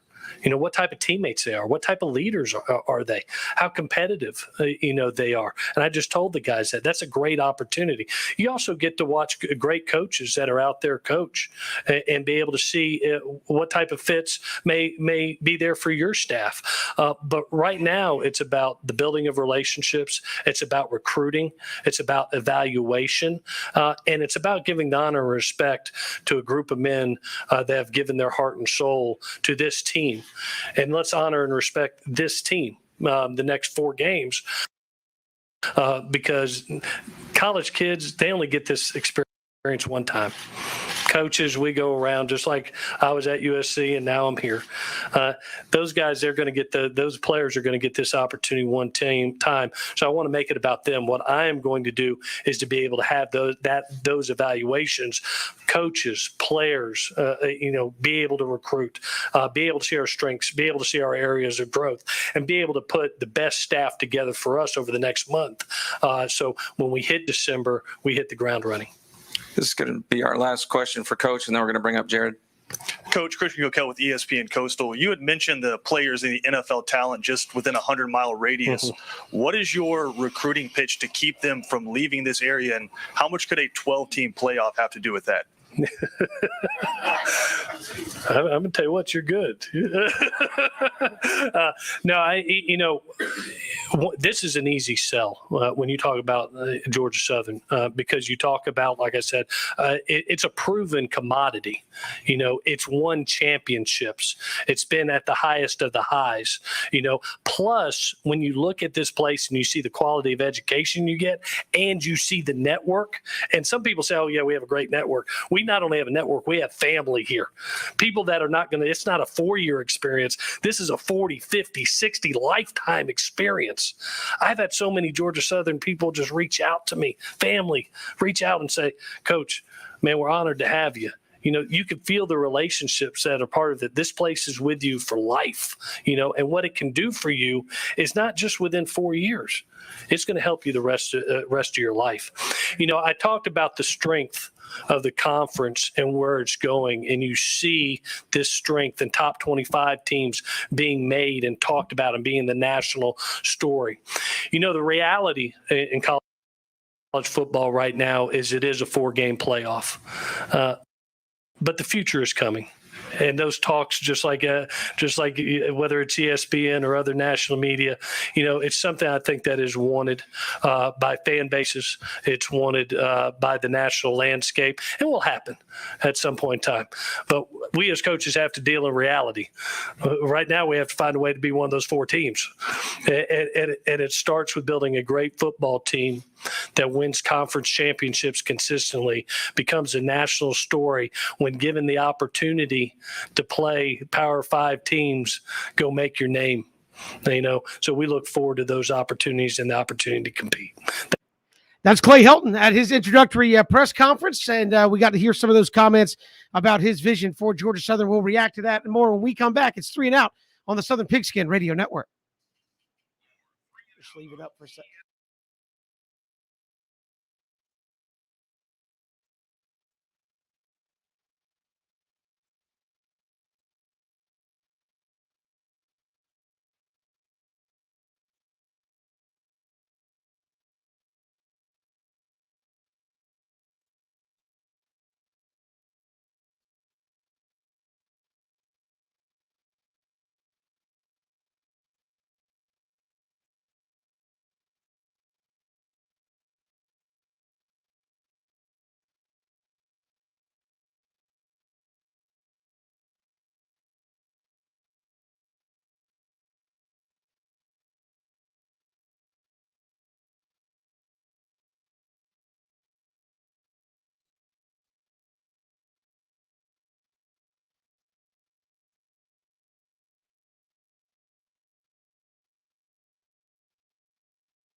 Good to have you back here on 3 and Out of the Southern Pigskin Radio Network. Kevin, BJ, and Ben.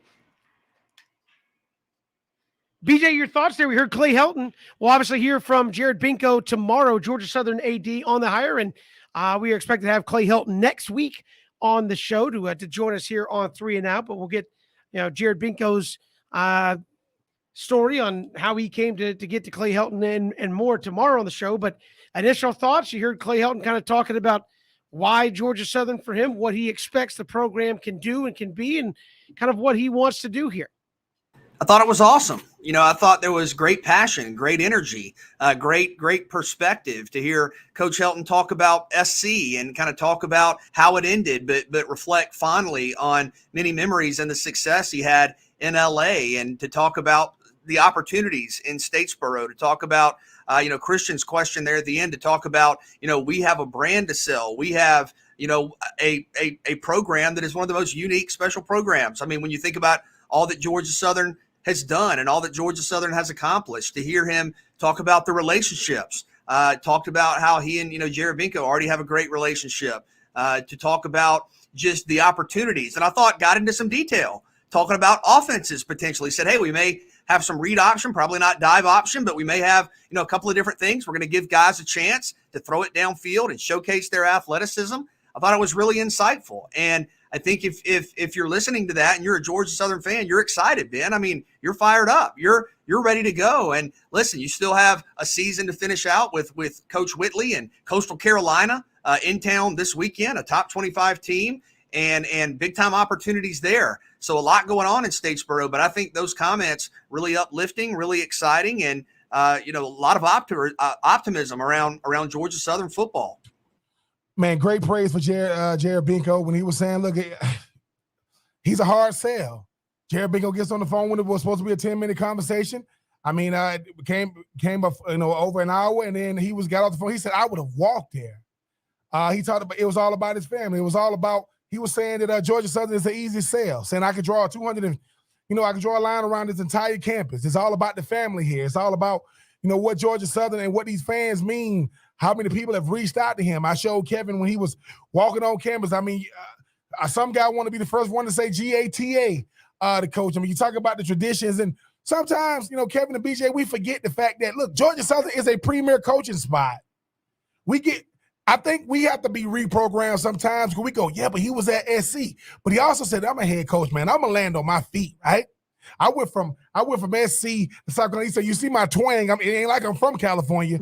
I mean, thank God I'm pretty sure his previous staff was littered with a bunch of guys that sound like the households he was walking into. Well, he don't have to worry about it now as far as like where he's going to be recruiting. But I like the fact that he said everybody's going to be evaluated, from the coaches and the players. I get to go to practice, and nothing is more motivating to have the new guy out there watching you. So we'll see what happens. But Kevin, if you don't, if you're talking about first impressions, I think he made a lasting impression with that opening press conference. Yeah, and again, you got to start by winning the press conference before you win your first game. And Clay Helton off to a good start there in Statesboro. We got more to come. Mr. College Football, Tony Barnhart, going to join us when we come back. Matt Smith, the final hour as well. It is 3 and Out all across the Southern Pigskin Radio Network, streaming live at ESPNCoastal.com. Hit us up on Twitter at Pigskin Radio.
Good to have you here, 3 and Out, all across the Southern Pigskin Radio Network. Kevin Thomas, BJ Bennett, Ben Troop, glad you're making us a part of your day here in the final hour. We'll hear from Matt Smith, southernpigskin.com. We'll hear from Tony Barnhart, Mr. College Football, and the SEC Network, here momentarily, and certainly talk to him, Ben, about the college football playoff. You got 2 SEC teams sitting there, 1 and 2 in Georgia and Alabama, and again, a lot of big games still left to be played here in 2021. Yeah, the SEC, BJ, I mean, it's kind of making Alabama like validate where they are at number 2, even though we know it's because they Alabama. You got a lot of teams, I mean, in that top 15, top 20 in the SEC, with Auburn still having to play Auburn.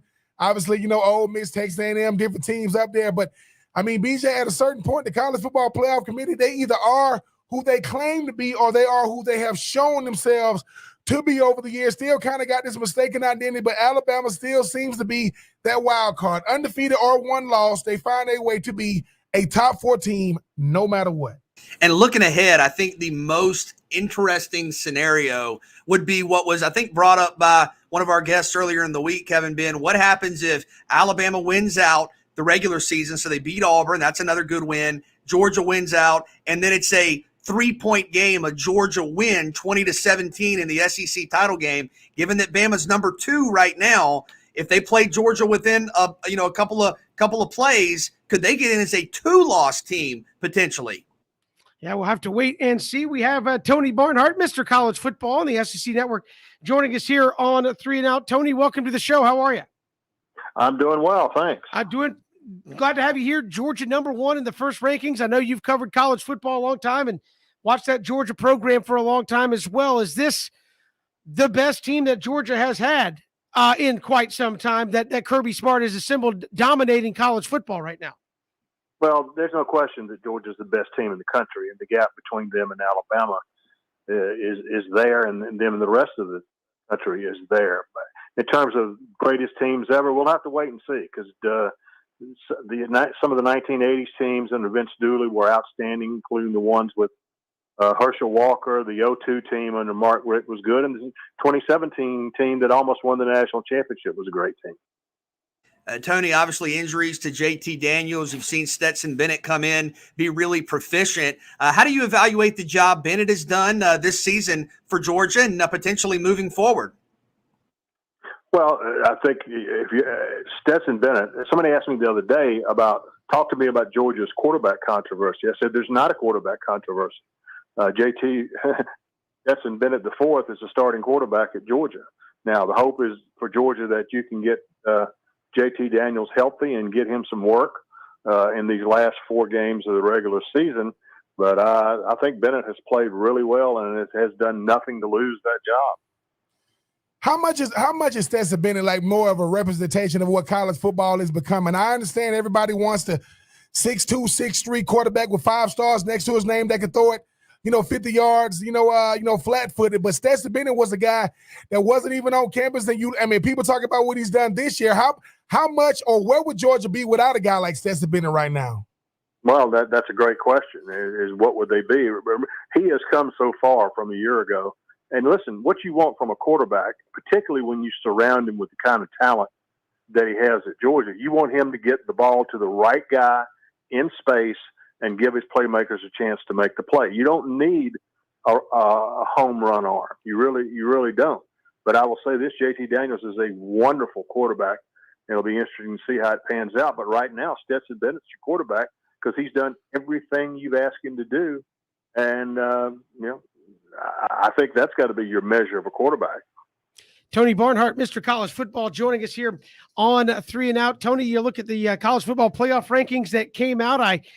Now that we've done this thing several years now, how do you view week 1? Is it, hey, there's still 5 weeks of college football. If you're upset, it's probably going to play itself out. But you had Alabama with a loss ahead of a couple of teams like Michigan State, who's undefeated and just is coming off of a big top 10 win. Well, first of all, everybody needs to take a deep breath and calm down because, as you said, we got 5 more weeks of this still left. Obviously, Georgia was 1. I had Alabama 2 in my poll, but I had Cincinnati 3. I thought Cincinnati had done enough by beating Notre Dame, a top 10 team, and playing Indiana, but the committee didn't see it that way, and that's what they're charged with doing. The thing about Cincinnati is it's not like they've got to jump 5 spots to get into the playoffs. They only have to jump 2 slots. And you look at every team that's ranked ahead of Cincinnati right now, Ohio State, Oregon, Michigan State, Alabama, and Georgia, all 5 of those teams play games that they could lose between now and the end of the season. So everybody just needs to calm down and let it play out. And you're probably right. I mean, most of the time or all the time, it kind of plays itself into an easier situation. But you have undefeated Oklahoma at 8 and undefeated Wake Forest at 9. Could you foresee a scenario where one of those teams does go undefeated out of a Power 5 conference, but does not get into the playoff? Yeah, I could absolutely see it. If Georgia and Alabama, let's put it this way. Let's say Alabama beats Georgia in the SEC championship game. I think they're both getting in. If Michigan State's still got to play Penn State and Ohio State, what if they go undefeated? I think they're in. And what if Oregon wins out and they would have a win over Ohio State in Columbus? So that could happen. So yeah, it could happen. Those teams get left out. Oklahoma, the message that the committee sent to Oklahoma was, you better get serious about what you're doing because you almost lost to Kansas. All right, Wake Forest is in a situation where they haven't played anybody that's any good non-conference, and the committee absolutely looks at that. Wake Forest is a really good team, and Dave Clawson is a really good coach. But you look at their schedule, and they just haven't played anybody non-conference. I mean, even sticking with Wake Forest, I mean, this is the same ACC that, as long as Clemson is going undefeated, and even if they didn't get a lot of help from the ACC as a conference, they're in. Wake Forest just happened to be good when the rest of the conference is really, really bad. How much is Wake Forest being penalized from an ACC that maybe not is as bad as it is in the past, but we're not used to the usual suspect being this bad in Clemson? Well, and I think that's that is a fair criticism. That if Clemson was 8-0, 9-0 against the same schedule that Wake Forest had, Clemson would be in the top 4. I don't think there's any doubt about that. But you know what? The power programs have always had that advantage. Alabama gets the benefit of the doubt. Georgia gets the benefit of the doubt. Ohio State gets the benefit of the doubt. That is part of it. And to me, people are making the same arguments over and over again. The solution presents itself very clearly. We need to expand the playoff to 12 teams. That checks the boxes and would take care of a team like Wake Forest if they win the ACC championship. But when you got 4, your options are very, very limited. Tony Barnhart joining us here on 3 and Out. And Tony, interested to get your thoughts on kind of how college football is moving, because you see a lot of things kind of mirroring professional sports. You've already had a number of teams who have moved on from head coaches. Georgia Southern here in the state of Georgia just hired Clay Helton with 5 weeks to go so he can evaluate and recruit before the early trade deadline. Are we going to see college programs kind of do what pro programs do, where they say, you know what, it's not going the way we want to go, we're throwing in the towel, going ahead and making a move and trying to get out in front towards next season as early as possible? Oh, I don't think there's any question we're going to see more of this. And an athletic director I greatly admired once told me that once you make your mind up that you're going to make a change, you need to go ahead and make it now. Go ahead and bring interim coach in and get the other coach as quickly as you can to start evaluating your program. So in that respect, I think Georgia Southern did the right thing. I'm going to be fascinated to see the offense under Clay Helton, because you have to figure coming from USC that he's going to go more to a conventional quarterback style offense, but we'll see. Kind of tying the last couple of questions together, you think about the rise of the group of 5 and you think about the playoff discussions we have every year. Do you think it's inevitable that we do see a playoff expansion? And in your mind, will that include a direct pathway for whatever the phraseology is, a mid-major, a group of 5 type program? Yeah, the short answer to that is yes, because that's why 12 works and 8 does not. If you want to guarantee some kind of access to the group of 5, then what you do is what has been proposed previously. You go with the top 6, take the top 6 conference champion winners who are ranked the highest, and they get automatic bids. The other bids are established by the committee, and that way you make sure you get all the Power 5 teams in there. But if you have 6 automatic bids, then a group of 5 conference is definitely going to get one.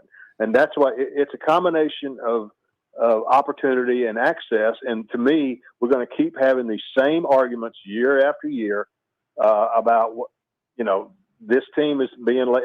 It just gets old when it's obvious what the solution is, and that's going to a 12-team playoff.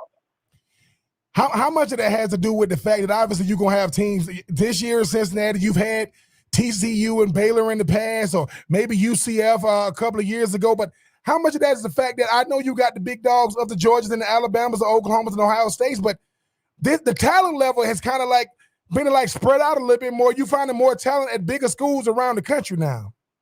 Right, and that is one of the benefits of expanding the playoff, because look, here's the stat to keep in mind, guys.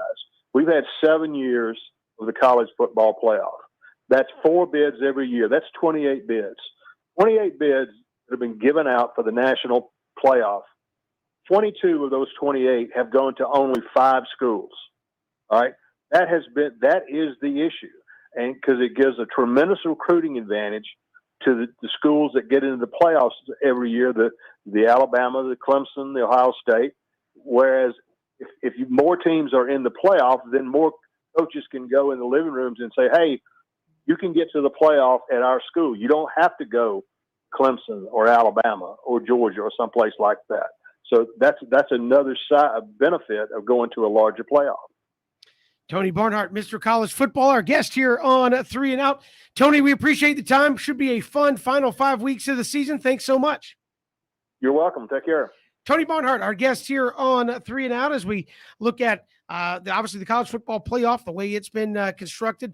We still have 5 weeks to go, and it is fun fodder for us here on the show, guys. I mean, you talk about, well, what if this team and that team, and largely, again, look at the amount of teams that have to play each other inside the top 10.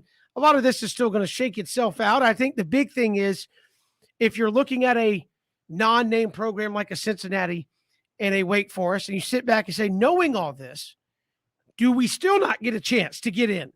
I.e., there's a team with a loss ahead of us in the standings. I think that's the discussion that drives this, BJ, is, okay, it's one thing if we don't get in. But if it plays out and teams with losses get in ahead of us, and we're sitting there as Cincinnati undefeated or what have you, and the final poll comes out and we're 6th or even 5th, I think it's a legitimate question to say, what is it we want to do? Unless you do something like BYU and Coastal Carolina, where you go in the middle of a season and say, our bad, Indiana was preseason top 15. They stink now. Can we swap them for somebody else? I mean, short of that, what else can you do? And I think it's really frustrating because right now, when you look at Cincinnati, not only are they not in, and I know that really doesn't mean anything, but it does at least kind of provide a starting point for a conversation. You've already heard some people say, yeah, they're just not going to get in unless it gets really, really, really weird. And you're talking about a team that has a top 10 road win by multiple scores. You're talking about a team that did try. And again, I think you can reward efforts to schedule a good team out of the Big Ten. They had injuries and they weren't as successful as we thought, but they won that game. They've defeated UCF. I believe SMU is still ranked in the top 25. They have SMU at the end of the year. You also have Houston on their schedule, who right now is like one of the first 3 or 4 teams in the others receiving votes category. Then you will have the ACC championship.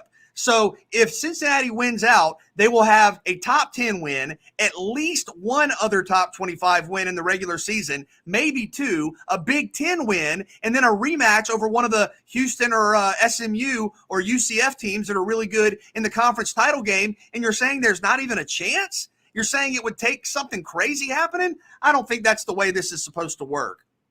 BJ, no, it's working for the teams it's supposed to work for. It's unfair and unequal when you talk about a Cincinnati team, because that's why we're really watching, right? We want to see 2 things. Where would Alabama be? And what about a team like Cincinnati? Where would they land? And the thing about it is this. I thought that when a team loses, they're supposed to drop. Not a team that didn't lose, because Cincinnati, if a team above them loses, do they push Cincinnati down to put another team in front of them? Because I just think sometimes, BJ, we expected something out of college football playoff that is never shown, and that's parity. That's really a equal shot to these schools that don't have the prestige, right? Like Kevin said, Wake Forest is undefeated. ACC has been bad, but as long as Clemson is good, it's fine. Wait a minute. Clemson ain't good this year. Wake Forest, sorry, we got to push y'all down. Cincinnati has been good the last 2 years. And if Georgia don't got a kicker that got a freaking bomb in his leg, they lose that game in the Chick-fil-A Peach Bowl. So I just think that for me, we get caught up in the usual suspects. We are the problem first because we knew that Alabama was going to be in the top 4. We didn't think they'd be number 2 because, BJ, you said, I thought they lost. And remember last year when BYU lost to Coastal Carolina, they asked the president, hey, man, Coastal Carolina just beat BYU. Oh, yeah, that really doesn't matter.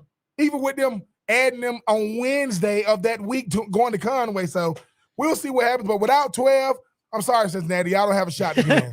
We got more to come. Matt Smith, SouthernPigskin.com, joins us when we return here on 3 and Out.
is 3 and Out here on the Southern Pigskin Radio Network. Kevin, BJ, and Ben, thanks for making us a part of your day. College football, final month to go in the regular season.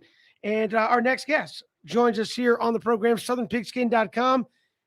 Matt Smith, who joins us. Matt, welcome. How are you? Hey, guys. Doing great. How are y'all? We are doing great. BJ wanted me to say Matt Smith, notable Phillies fan, joining us on the show. Yeah.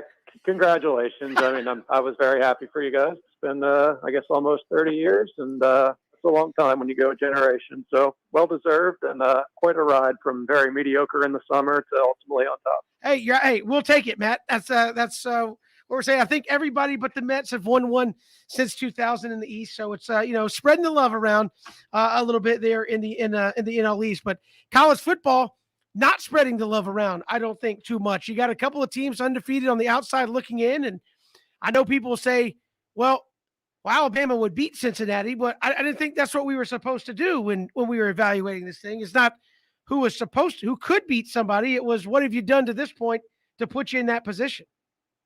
Correct. Yeah, that frustrated me more than anything. I mean, the rankings themselves the other night were, I thought, mostly fine. Had a couple issues more down ballot. That's mostly immaterial. But, yeah, I mean, Alabama could lose 3 games, and then if they went and played Cincinnati, they'd be favored to win, and I'd pick them to win. So I don't really see why the who would this team rather play argument makes any sense with what we're doing. But yeah, in terms of the ultimate conclusion, I guess there's still a shot. We end up with 4 of the top 5 from the preseason. With Ohio State, Oklahoma, and then Alabama and Georgia if Alabama wins the SEC championship game. So personally, I'd rather not see that. I'd like to see some new blood, not because any of those teams probably have a chance to win at all, but just to see something fresh. I think this sport needs a jolt like that. And November is at least set up to be fun. Whether that's the ultimate outcome or not, I don't think that's any set in stone like it probably has seemed to be at this time in years past. So I'm really excited for November. I think we're in a pretty good spot with what we've seen so far with some of the games we have left throughout the nation, and looking forward to a wild next 30 days here. Well, and Matt, I got to give you credit. Your opening line to your Week 10 primer on Southern Pigskin said they remember November as the great philosopher Houston Dale Nutt once proclaimed, and you were, of course, right. But could it get weird in the SEC? I mean, for as much as we look at it and go Georgia, Alabama, I don't think Missouri's going to test Georgia, but could Georgia have some issues against Tennessee? Could Alabama have some issues in the Iron Bowl? Or do you think at the top, at least, we pretty much have a kind of firm situation there with Alabama and Georgia? No, I think Alabama could absolutely get pushed in the Iron Bowl. They've lost 3 of their last 4 down there. Jordan Hare, there's that Auburn magic for whatever reason the past couple of years. Some of the calls that seem to have gone their way. So, yeah, I think that should be a really competitive game. I don't see any challenge for Georgia. I think Tennessee will be interesting if they can stretch the field. Maybe the one area you could at least have some success against this Georgia defense is throwing deep if you can protect the quarterback long enough to be able to do that. So, I mean, Georgia's going to outscore them, certainly. I don't think there's any real danger in that game, but an interesting kind of preview of how some better teams than Tennessee might choose to attack Georgia come SEC title game time, come playoff time. So I think we ultimately get there. But yeah, and no one's really talking about Arkansas right now. They're kind of out of sight, out of mind with an off week and an FCS game. Alabama will see them in a couple weeks. I don't see that game being a very competitive contest, but I wouldn't write off Arkansas just yet. I mean, they did beat A&M. They've had some good wins. They probably should have beaten Ole Miss in that crazy game with the ball in the air on the last play of the game. So I think Alabama's still got some challenges, and they got some kinks to work out. That secondary has been very disappointing throughout the year. We saw Tennessee pick them apart pretty good. So with a guy like Treylon Burks, I think there's some potential concerns going into that game. So, yeah, we'll see if Alabama can clean it up a bit and we get that classic SEC title game again between the Dogs and Tide. But, yeah, I think Georgia's fine. But Alabama, no, still a couple tests, and it certainly wouldn't shock me if ultimately it is Auburn or even Texas A&M taking a shot at the Dogs in Atlanta. And, man, I mean, going back to something you said earlier about, wanting to see some new blood. I mean, as far as like, the college football playoff goes, are we looking for chaos? Or are teams rooting for Auburn? Or teams rooting for Tennessee? Or maybe like maybe Ohio State to have another loss to kind of get some guys in there? Because let's face it, I mean, when you think about Michigan State and what they're doing, you think about Cincinnati, who's waving the flag for the G5s. What is it going to take chaos-wise for us to see some new guys kind of enter into this college football playoff at the end of the year? Yeah, I mean, I think you're definitely rooting for Georgia the rest of the way because they can probably wipe out the chance of a second SEC team. So I think Georgia going 13-0 is good news for Cincinnati. I think Oklahoma, I'm not sure if Oklahoma has a mulligan. I mean, if they're 13-0, they're fine. I think someone mentioned it on the ESPN show the other night where they could get left out at 13-0. That's not happening with a couple top 15 road games left in the Big 12 title game. But I think one loss, Oklahoma, I don't think they're a lock to get in over Cincinnati, especially if you have an 11-1 top 10 Notre Dame team up there.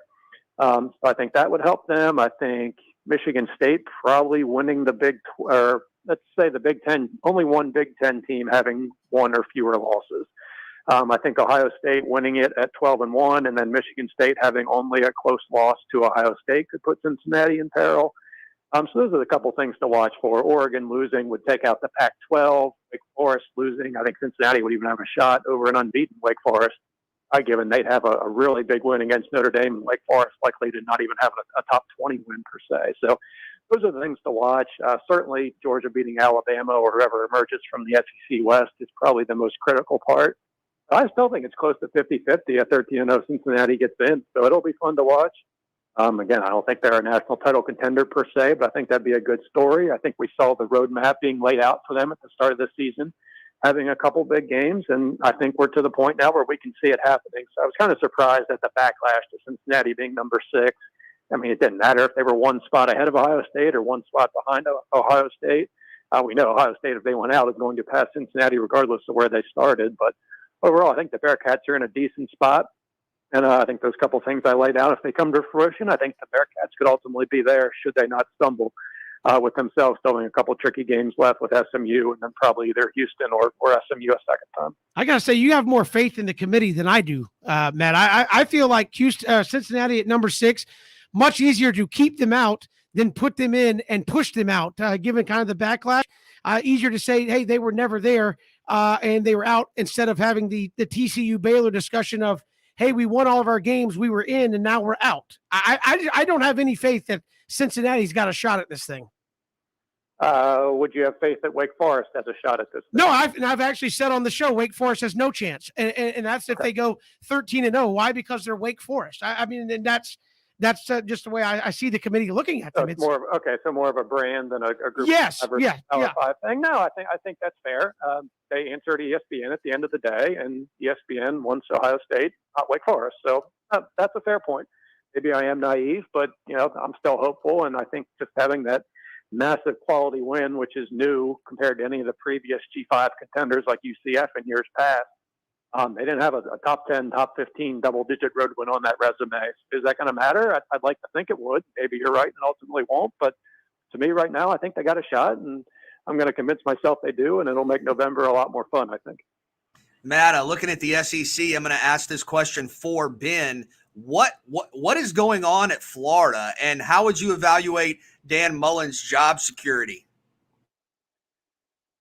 I wouldn't call it on the hot seat yet. If they lose Saturday night in Columbia, I think he definitely could be on the hot seat. But it was weird. That was a very weird press conference on Monday. But to me, are they just a team who lost to perhaps the 2 best teams in the country and then gave away a game on special teams at Kentucky? Maybe they're just an okay, decent team. It's been the product of a tough schedule, and they'll right the ship here and kick the tails of some bad teams and finish 8-4, and they'll be okay a year removed from an SEC East title. But yeah, we're not even 365 days from them beating Georgia by 16 points in last year's cocktail party, and now we're here at 4-4. And does Mullen want out? And if James Franklin goes to USC, could Mullen want to go back to the Northeast? I always thought he'd be a decent NFL coach, just because I thought he didn't really like recruiting. But that would have come on the heels of some successful seasons at Florida and maybe winning an SEC title, not because he's failing. But if Jimmy Sexton can work some magic now, maybe that comes into play for the Gators. But yeah, if they right the ship here and go 4-0 down the stretch, I think everything's fine. Obviously, fine in relatively speaking, in terms of not being on par with Georgia. That is a problem for the foreseeable future. And Kirby's always going to be a better recruiter than Dan. We know that, and it's on Dan to win it on Saturdays, not on the trail. So. Where that leads, I don't know. I don't see much danger on Saturday night, but should something go wrong and South Carolina win that game, then yeah, I think there is a chance that he's not back in 22 because Florida doesn't want him back. But I also do think there's a shot maybe he is looking for an escape route get that fresh start, kind of reset the button there, maybe at a place like Penn State.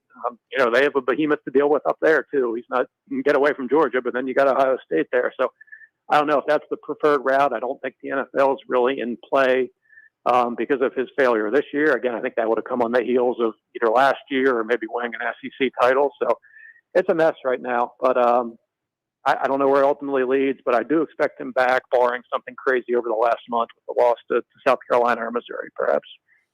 And man, speaking of a mess, I mean, when you think about these quarterbacks in the SEC this year, I mean, a lot of new faces. Stetson Bennett, obviously playing over JT Daniels, Anthony Richardson, depending on his health, is probably going to get the start of Emory Jones. Miles Brennan is already in the transfer portal out of, Emory Jones, JT Daniels, maybe even, obviously Miles Brennan. These guys are going to, you already got one of the transfer portal. Do you see JT Daniels or even Emory Jones being back at Florida, Georgia next year? That's a good question. I don't expect both Jones and Richardson back next year. I will definitely say that. I think one of them goes. Which one it is, I think that'll play out over the next 30 days or so. Daniels and Bennett is interesting because, we thought Daniels at some point he might just leave for the NFL. I know he has some more eligibility, but certainly with not playing very much this year, I don't think that's on the table. And I think we're kind of close to the time. I know you've been a Bennett guy and all along here, Ben. I think if they're going to put Daniels back in, it kind of has to happen maybe this week or next week. If you think he's going to get some work in there and then be ready to probably play Alabama in the SEC title game, but they might just roll with Bennett, and that's kind of surprising to me. He's done pretty well for the most part. I saw a couple bad throws last week that were interceptions I didn't like, and that's what concerns me.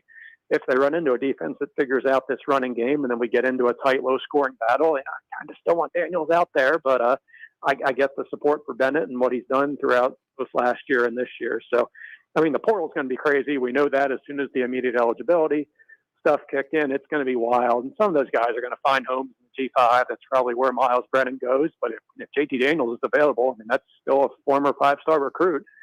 He could land somewhere within the conference as well if he wants to, or he wants to try the NFL route, given he's already moved once. I don't know. But we've seen the coaching carousel. We know that's going to be crazy. It already is. And I think no different for the quarterback transfer portal coming up here in the wintertime. Matt Smith, SouthernPigskin.com, our guest here on A 3 and Out. Matt, always a pleasure. We'll talk to you again soon. Awesome. Thank you, guys. Just finished the book as well. It was a wonderful read. Great job by both BJ and Ben on that. Now, Matt, before you go, I believe, I don't know this, but from what BJ and Ben were telling me, you may have been the first copy out there because the day it came out, Ben and BJ are like, hey, it just came out, and you posted that you got it. I was like, so you may have had copy number 1 before anybody else got it. I will take that. I'd have preferred copy number 84, but number 1's pretty good too. So, no, man. Hey, Matt, man, I appreciate you taking the time to read the book, and whatever you didn't like in there, that's BJ wrote it. So whatever you did like, that was contributed by me. Whatever you didn't like, that'll be BJ. But no, man, I always appreciate your support big time. Oh, that's great. And knowing the highlights of your story, it was nice filling in the gap with some details and the context and all that. So really impressive story, and happy to call you a friend. Matt Smith, SouthernPigskin.com. Appreciate it, Matt. We'll talk soon. All right. Yeah, we'll get back to fighting next week. That was too much. See you, Matt Smith, joining us here. We'll come back with more 3 and Out. Hit us up on Twitter at Pigskin Radio.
Good to have you along here, 3 and Out on this Thursday. Kevin, BJ, and Ben.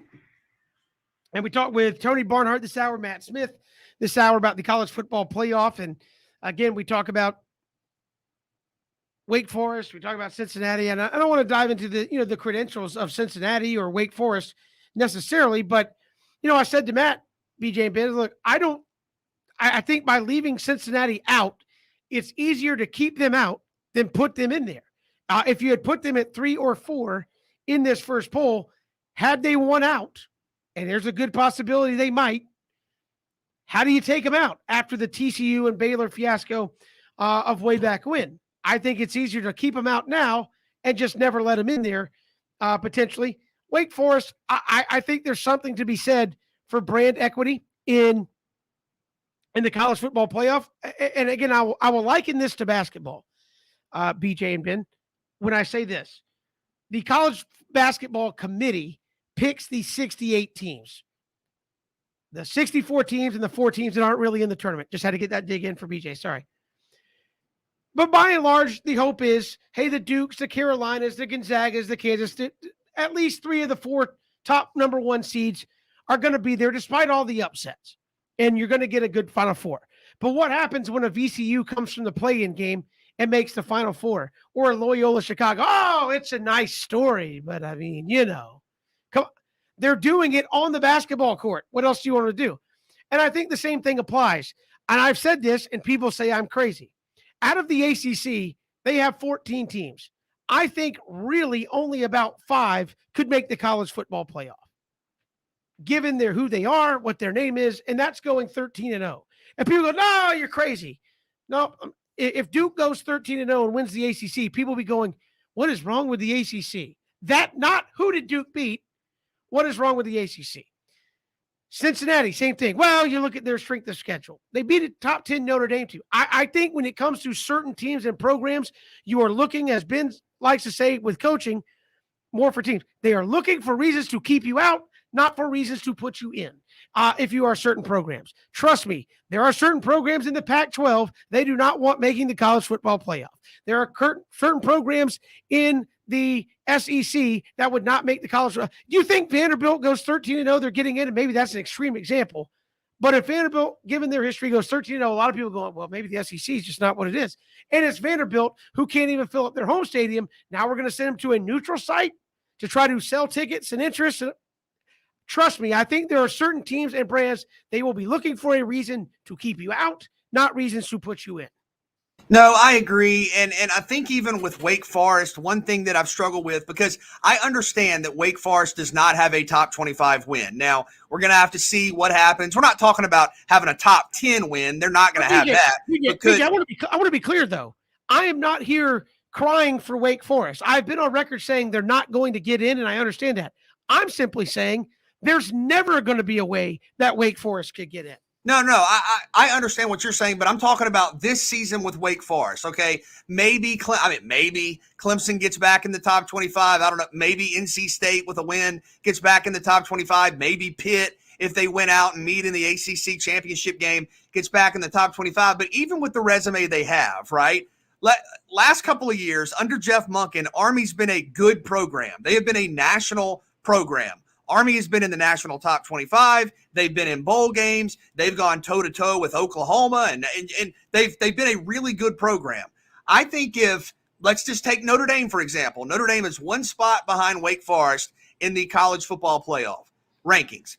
If Notre Dame goes to Army and drops 70, we're saying, wow, man, that's an impressive performance from Notre Dame. Wake Forest had a top 10 defense, or Army had a top 10 defense. Army's been a consistent, at worst, top 30, top 35 program. That's a really good win for Notre Dame. But when it's Wake Forest, you're like, yeah, they beat Army. And it's just, it's not the same. And I think if some of the other programs on this list, if Michigan State even, or Michigan were to go to Army and drop 70, an Army defense that was giving up 15 points per game and dropped 70, I think there'd be a lot more fanfare around that win. That is a quality win. Is it a top 25 win? No. Is it a top 25-esque win? Yes. And it's like, it frustrates me that Wake Forest gets no credit for that. None. and you dropped 70 on Army. I mean, and won at Army. I don't think there are a number of teams in the top 25. If they play Army, they're losing. They are losing to Army. So I just think even with the wins you have on the resume, if it's a win for one of the traditional powers, it's looked differently than if it's Wake Forest who has that same win. BJ, implicit bias, purposeful bias, whatever you want to call it.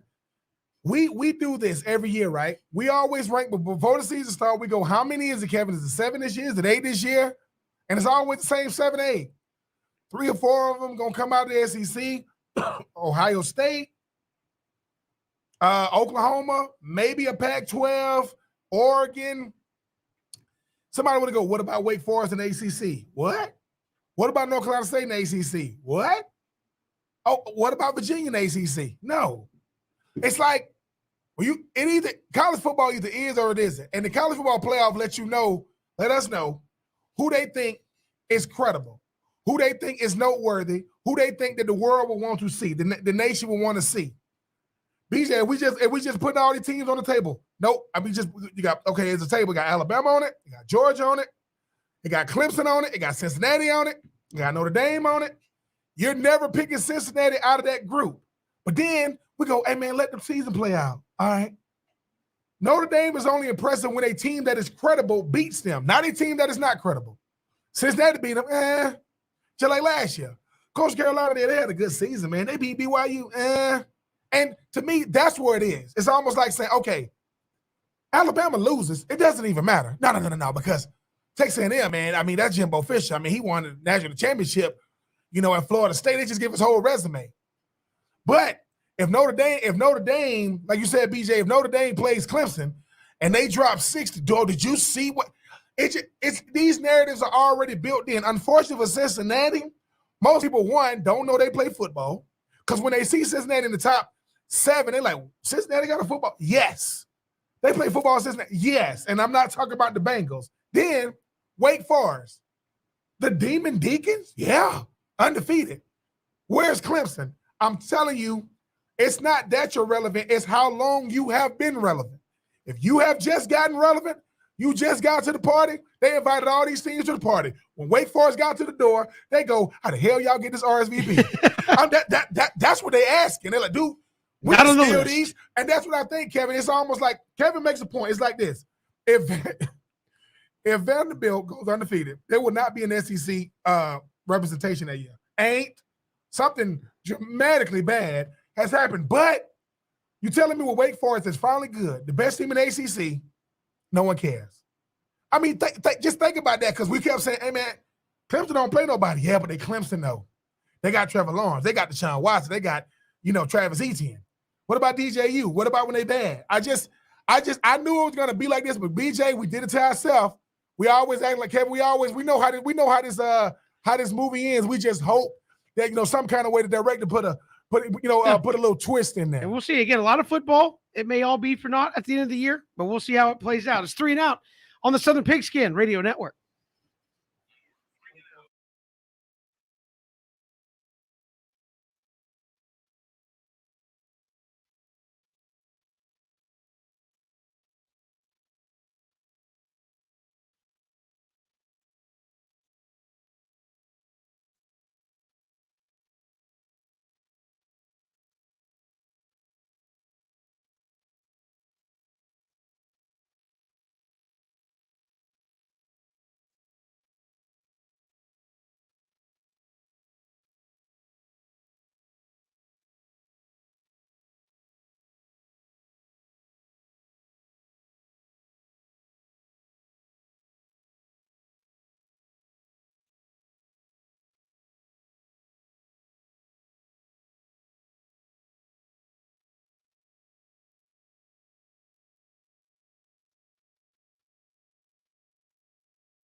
Good to have you back here, 3 and Out on the Southern Pigskin Radio Network. Kevin, BJ, and Ben. Tomorrow we'll have Jared Binko on the program. BJ and Ben talking about Clay Helton, who was introduced earlier today in Statesboro as the newest head coach at Georgia Southern.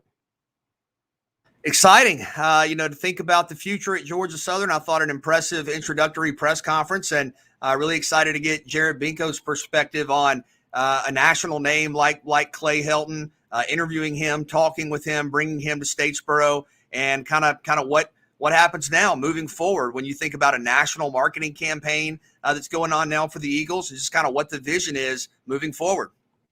New coach, new energy. Now Jared Binko, Kevin, got to have Coach Helton over for that good barbecue. Hopefully he's been working on it since Jared Binko says as long as his meat do not look like Lincoln Riley's. We'll see what happens with that. I think Jared Binko's got that part covered at the end of the day, and we should have Coach Helton on next week here on the program. So looking forward to that. Appreciate Tony Barnhart and Matt Smith joining us here in hour number 3, talking college football playoff. Obviously, a lot of football still to be played, and we'll get a lot of that sorted out at the end of the day before the season comes to an end. We'll see you tomorrow, a Friday edition of 3 and Out all across the Southern Pigskin Radio Network. Hit us up on Twitter at Pigskin Radio and ESPNCoastal.com.